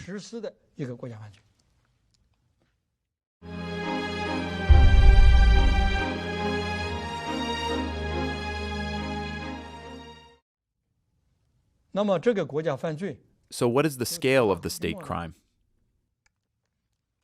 Think about it. Since it is a state crime and has been continuing for more than a decade across China, you can imagine that its scale is enormous. According to our investigation, there are at least 891 hospitals suspected of having participated in the live organ harvesting of Falun Gong practitioners. What you see now is a map showing the distribution of these hospitals, which are located across most of China's territory. Here I would like to emphasize that regarding these 891 hospitals and 9,519 organ transplant doctors, our investigation has obtained evidence on how many cases and how long they have performed organ harvesting. We have a list showing the detailed information of these doctors and hospitals on the internet. For all the hospitals marked on this map here, we have detailed evidence on them. Only those hospitals suspected of having participated in this crime are marked on the map. Next, I am going to demonstrate the scale of live organ harvesting from several aspects. The first aspect is that the quantity of actual organ transplants disclosed by the media is massive. The first publication I'd like to mention is China Economic Weekly, When being interviewed by this magazine, Zhu Jiye, director of Beijing University People's Hospital's Organ Transplant Department and head of the Organ Transplant Research Institute, said that prior to 2010, his hospital performed 4,000 liver and kidney transplants in 1 year. The second publication is China Times from Taiwan. It reported on May 17, 2006, that a Grade 3 hospital in Jiangzhou City conducted at least 3,000 organ transplants in 1 year. It is the PLA number 175 hospital of Nanjing Military Region. It has been performing at least 3,000 organ transplants each year. The third evidence was reported by Guanghua Daily. According to this article, Wuhan Tongji Hospital conducted thousands of organ transplants each year. Of course, you all have heard from one of the recordings we played that a doctor from Jiaotong University said that they conducted 400 to 500 transplants in 1 month. Then how many would there be in 1 year? That would be 5,000 to 6,000 cases. The second aspect is that the CCP's authoritative organ transplant experts have also confirmed that the actual transplant volume far exceeded the officially announced number. First, Wu Mengchao once said that China was ranking the first in the world in terms of liver transplant volume. How many liver transplants are performed in the United States every year? Over 6,000 cases, whereas China is number 1 in the world, so their liver transplant number would be no less than that of the US. The second expert, Huang Jiefu, also told Guangzhou Daily in 2013 that he conducted more than 500 liver transplants by himself in 2012 alone. Among all these cases, only 1 organ was donated. The third aspect is that we assess the organ transplant volumes of certain hospitals by using the numbers of their organ transplant ward belts, the bed occupancy rates, the durations, number of days of patients' hospital stays, and the hospital's surgical capacity. Regarding this, I'm going to talk about 3 hospitals as examples. The first hospital is the Tianjin First Central Hospital. Since 2006, it has been conducting more than 5,000 organ transplants each year, and the figure would reach 8,000 cases during peak periods. How did we obtain this number? Here is the calculation. On September 1st, 2006, their ward bed number was increased to 500, according to their only reports, and the bed occupancy rate reached 131.1% at its highest. If a bed is occupied every day, then the occupancy rate would be 100%. How could it reach 131.1%? The answer is that they had added more ward beds. As there were too many patients, extra beds were added in their corridors and their conference hall, and they would also rent beds from next door or nearby hotels. Therefore, when the hospital calculated the bed occupancy rate, it used its official fixed number of 500 ward beds as the base. As a result, the occupancy rate number is higher than 100%. Think about it. The average hospital stay would be 25 to 30 days, with the maximum being 30 days. Its highest bed occupancy rate is 131.1%, while the average nationwide occupancy rate for Level A Grade 3 hospitals was 103%. We would use 100% first to make a conservative calculation. 500 beds, 30 days of hospitalization, 100% occupancy rate, which means a bed was occupied by 1 patient per month. 500 beds would accommodate 500 patients, and that would give us an annual figure of 6,000 patients. If calculating by using 131.1% as the bed occupancy rate and 30 days as the hospitalization duration, the total number would be 7,975 each year. If we use the average days of hospitalization, 25 plus 30, and then divided by 2, it would be approximately 28 days. And the calculation result would be 8,544 cases. This is the case of the Tianjin First Central Hospital. Our conservative calculation would yield 5,000 to 8,000 transplant cases per year. The second hospital is the People's Liberation Army's No. 309 Hospital. In 2012, it conducted over 4,000 organ transplants. How did we get this number? In 2012, the hospital had 393 beds for organ transplants. If we use 100% as the bed occupancy rate and 30 days as the average length of hospital stay, and this is quite conservative, we would get 4,781 cases per year. And we took a more conservative approach by indicating that the hospital would conduct 4,000 cases per year. The third hospital is a small hospital. It's Gongyi Hospital of Traditional Chinese Medicine in Henan Province. Do you know what this Chinese medicine hospital does and how it treats illnesses? It uses traditional Chinese medicine as the primary means for diagnosis and treatment. What kind of city is Gongyi? It is a county-level city in Henan province. In 2001, this Chinese medicine hospital, within a county-level city's jurisdiction, unexpectedly set up a kidney transplant center of considerable scale.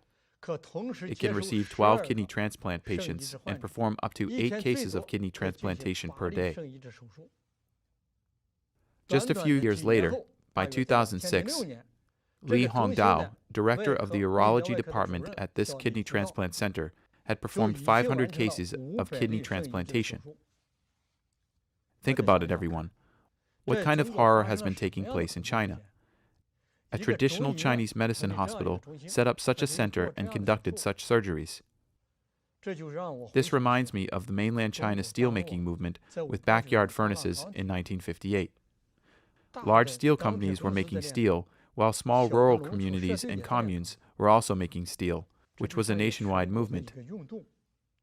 Right now, large hospitals are doing transplants, while middle-sized and small hospitals are also conducting transplants. This is a CCP's nationwide murder campaign.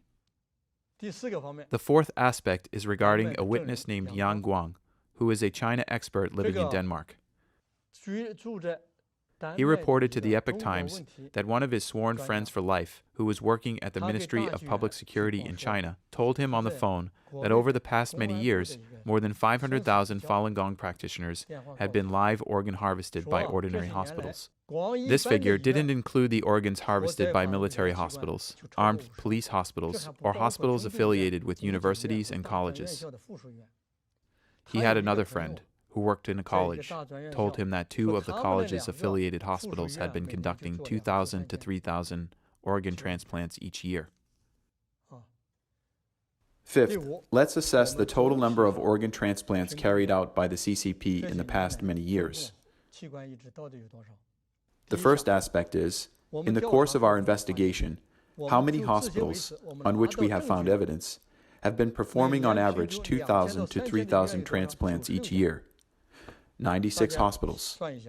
Let's make a calculation. So if we use 2,000 cases, then it would be 192,000 cases each year for all 96 hospitals combined. Then how many would there be for 10 years? How about for 15 to 16 years? This figure is very scary. The second aspect is, how many liver-kidney transplant centers have been conducting an average of 400 cases each year? There are 50 of them. Therefore, they would be able to conduct 20,000 organ transplants each year. On the third aspect, there are many Level A, Grade 3 hospitals. These hospitals must have the capability to perform organ transplantation. So the organ transplant scale of these hospitals would not be small. On the fourth aspect, there are 153 small and middle-sized hospitals which are not qualified to perform organ transplants, such as the traditional Chinese medicine hospital in Gongyi, Henan province. There are also some obstetrics and gynecology hospitals and occupational disease hospitals among them. We have found out that these 153 hospitals had also been doing organ transplants, and their transplant volumes would not be small. If we combine the figures from all of these 4 aspects, the number of harvested organs would be enormous. When our investigation reached this point, honestly, we didn't dare to speak or talk about this number. And we were even reluctant to believe that this is true. In order to solve this problem, as World Organization to Investigate the Persecution of Falun Gong needs to find evidence, we were thinking how to find confirmation to verify the possibility of this enormous figure. Well, we came up with an idea. We targeted those officials of the highest authority who had been implementing Jiang Zemin's policy of live organ harvesting. And who were the key figures that might know the situation? Who were our targets? They were the officials, such as the incumbent Politburo Standing Committee members, Zhang Guaoli and Zhang Dejiang. At the time of the investigation, Zhou Yongkang, who knew the most about the situation, had been arrested and sentenced. Then, the remaining Standing Committee members were Zhang Gaoli and Zhang Dejiang, so we tracked them down. On June 24, 2015, we obtained the itinerary of Politburo Standing Committee member Zhang Gaoli. What was his trip about? He was abroad on a visit to Kazakhstan. We also obtained his cell phone number and his visiting schedule and timetables. So on June 24, 2015, we conducted an investigation on Zhang Gaoli. Investigative subject, Zhang Gaoli, the CCP's Politburo Standing Committee member. Date, June 24, 2015. 这样的，我是江泽民同志办公室的刘秘书啊。这个刘秘书你好。你好。江泽民同志呢有几句话让我转告你，说最近啊有上万名法轮功习练者向最高检察院说最近有上万名法轮功习练者向最高检察院控告江泽民同志，说追究江泽民同志下令摘取了几百万法轮功学员器官的责任，说江泽民同志很担忧这个事啊，他希望您呢在政治局讨论的时候一定要主旨追究这件事啊，您能做到吗？你要知道这个追究几百万这个活在法轮功学员器官这件事责任很大很重，您知道吗？您领奖的。我现在哈萨克斯坦。对。当下回去。对，我就说你回去了以后，这个事你得要。好。还有一个我就要问一下你说。还有就是现在。好，行，那你一定要得阻止这件事情啊！你要知道这个追究江泽民下令摘取几百万法轮功学员器官的这事情，责任很重很严重好，那行。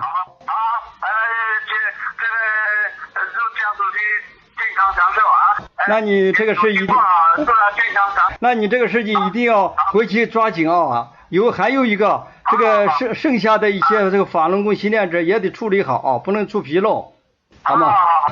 那就这样好，再见。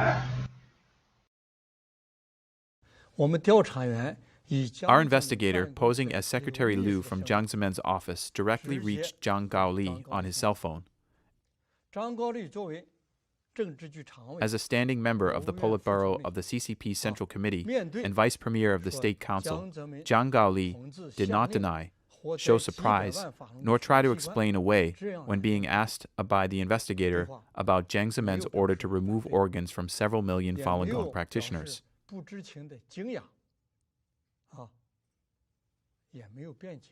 On the contrary, he actively expressed definitely to do what?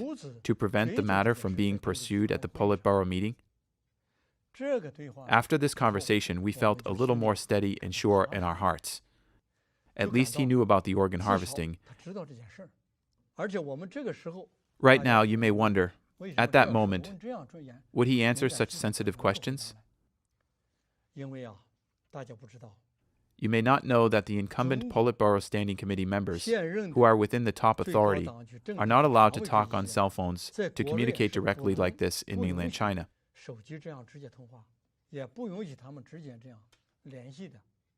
They can only make phone calls through the red machines, which use human operators to work the phone switchboard.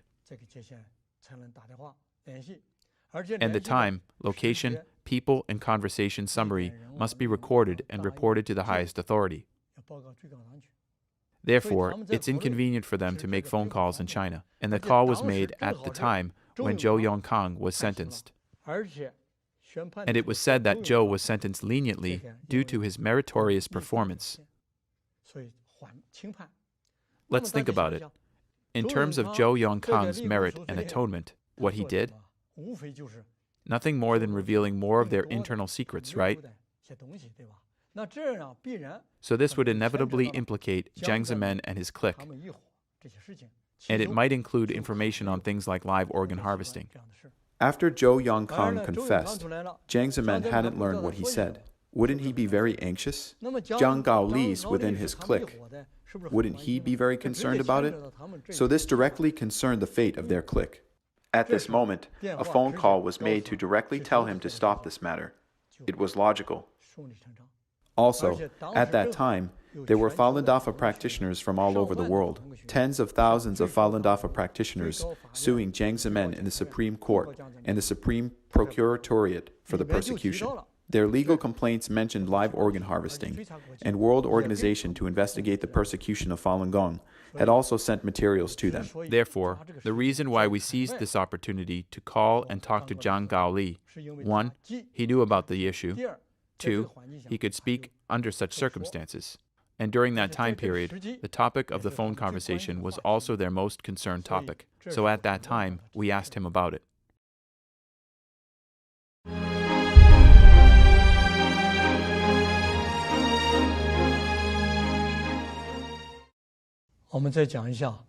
Now we're going to talk about the fact that the live organ harvesting of Falun Gong practitioners is still ongoing. According to the results of investigation starting from January of 2016, first, the organ transplant volume in China is still very large. Most of the hospitals being investigated still have very short organ wait times and an ample supply of donor organs. Some hospitals can even provide emergency transplant operations, which are the so-called green channels. Second, the difficult situation of organ donation remains the same across China, with a limited number of organ donations. Third, doctors in some hospitals have even implied that Falun Gong practitioners' organs, which were used by them previously, are still available. Even worse, there is one 610 office official named Zhu Jiabin in Mudianjiang City, Heiliangjiang Province, and he is the head of the general department of this 610 office.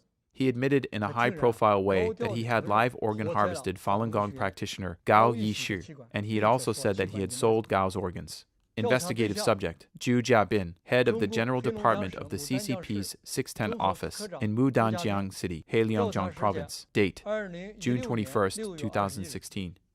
你把人器官摘完了，那就没事了。朱家斌呐，卖了啊？都卖了。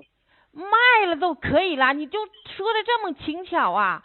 那高一喜要是你的亲兄弟，你也这样说话吗？朱家斌呐，那他不是人的玩意儿，怎么就秃噜了？太阳破肚就摘了就卖了呗。你们参与活摘高一喜器官，你还这样说话，你良心没有啦？你的良心何在呀？有啊。啊！你迫害好人，你把人家器官卖了，你还这样说话？不是，我刚才跟你说了，你现在要有胆量啊，站在我面前，我一样把你活摘了。我跟你说啊，老子外号叫屠夫。我跟你说啊，你还有人性吗？你还是人吗？下回给我打电话，别叫我名，我改名了，我现在叫屠夫。We all heard the recording. Gao Yishi, an innocent and kind-hearted Chinese citizen, was live organ harvested and murdered due to his faith in truthfulness, compassion, forbearance, and his practice of Falun Dafa. His murderer is a government official,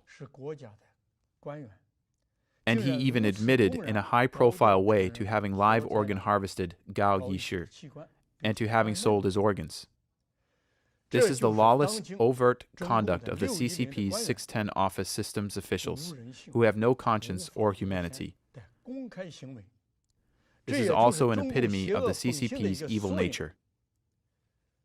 It can be said that the CCP is the most evil criminal group in the history of mankind.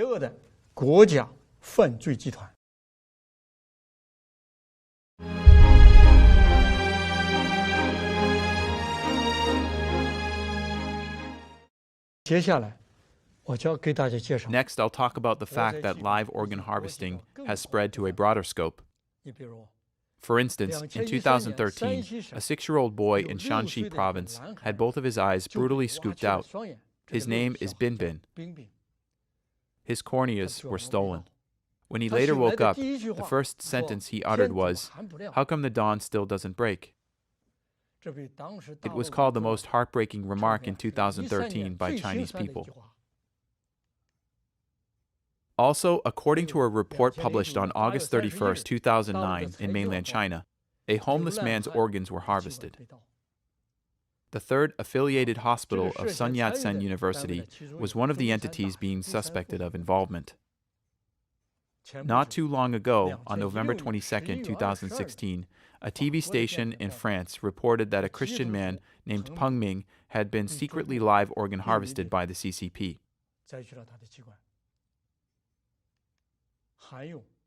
Also, not too long ago, on December 6, 2016, the CCP's suspect kill-on-demand case of Ni Shibin was reported. This innocent young man was sentenced to death, and his organs were harvested, and he had been wronged for 21 years. 21 years without justice.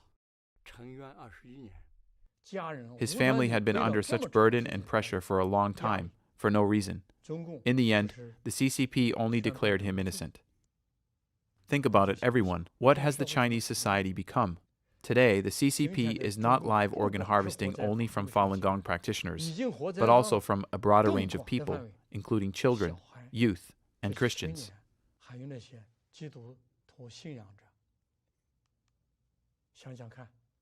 The CCP has turned humans into devils and the Chinese society into hell.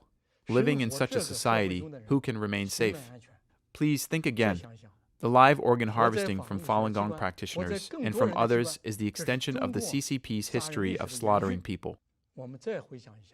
Let's recall that since the CCP came to China, especially after it established its regime on October 1, 1949, haven't all of its many campaigns been movements to murder people?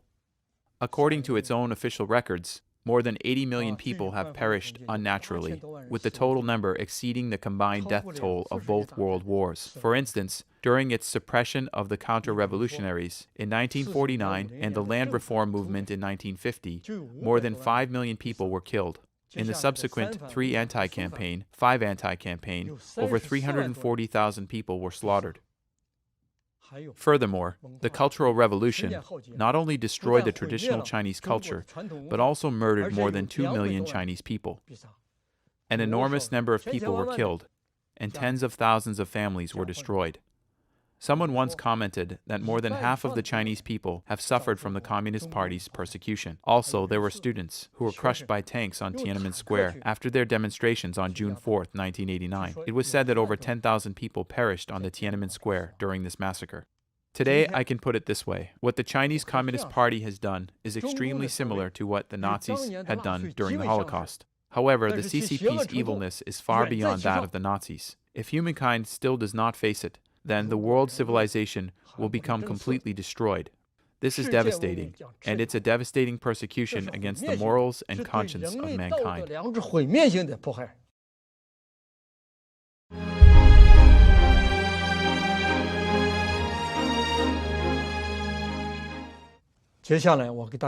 Now I will talk to you about the condemnation of the CCP's live organ harvesting by countries around the world. First, the U.S. House of Representatives passed House Resolution number 343 on June 13, 2016. House Resolution number 343 includes 3 important parts. The first part is that the U.S. government publicly acknowledged for the first time that they knew about the CCP's crime of live organ harvesting against Falun Gong practitioners. The second is that the number of people perished due to organ harvesting is very large. The third is that the live organ harvesting is a state crime. Second, the European Parliament passed Written Declaration 0048, an urgent motion to stop the CCP's crime of live organ harvesting. Third, the United Nations Committee Against Torture called for the investigation of allegations of live organ harvesting by the CCP. This is a report published in December 2015.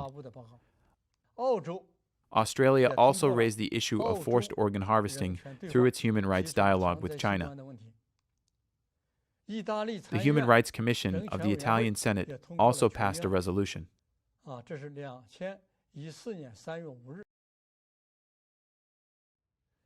Facing the CCP's crime against humanity, what else can we do? World Organization to Investigate the Persecution of Falun Gong has the following suggestions. First, to conduct in-depth investigations into the CCP's crime against humanity. Second, to implement the universal jurisdiction of the Rome Convention on Crimes Against Humanity, and to launch judicial investigation procedures on the Chinese doctors, policemen, and others who are suspected of having participated in live organ harvesting. Third, to set laws to prohibit organizations and individuals from providing mainland China with training in organ transplant technologies, and to prohibit foreign citizens from traveling to China for organ transplants and becoming accomplices in such crimes. Fourth, relay the truth about the mass live organ harvesting against Falun Gong practitioners to your families, relatives, friends, neighbors, colleagues, and strangers that you meet. Let's spread the truth to the entire world and join hands together to stop the crime against humanity. Fifth, to track and collect the names and evidence of the alleged perpetrators in the CCP's persecution of Falun Gong practitioners, and to report them to the World Organization to investigate the persecution of Falun Gong. Let us work together to prepare for the grand trial in history. Sixth, being associated with the CCP, who's against humanity, is a shame of historical magnitude. For the Chinese people who haven't quit the CCP, you should withdraw from the CCP, restore your humanity, and become persons of dignity. These are world organizations to investigate the persecution of Falun Gong's 6 suggestions. World Organization to Investigate the Persecution of Falun Gong is issuing an appeal that a crime similar to that of the Nazis, but is far more evil, has reappeared in 1999, and it has been continuing up to this day. Human civilization is facing the challenge of destruction. The persecution of Falun Gong is a crime of genocide and a crime against humanity. In particular, the live organ harvesting from Falun Gong practitioners is a state crime initiated by Jiang Zemin and led by the CCP. All participants must be held accountable for their crimes. All countries, organizations, and individuals involved in the persecution will be severely punished by moral sanctions and by law. To comprehensively investigate and stop the CCP's crime against humanity is the responsibility and honor of every country, organization, and individual on this planet. World Organization to Investigate the Persecution of Falun Gong is investigating all organizations and individuals involved in the persecution of Falun Gong. We will bring such investigations, no matter how long it takes, no matter how far and deep we have to search, to full closure. This is our commitment to the international community. We will never give up.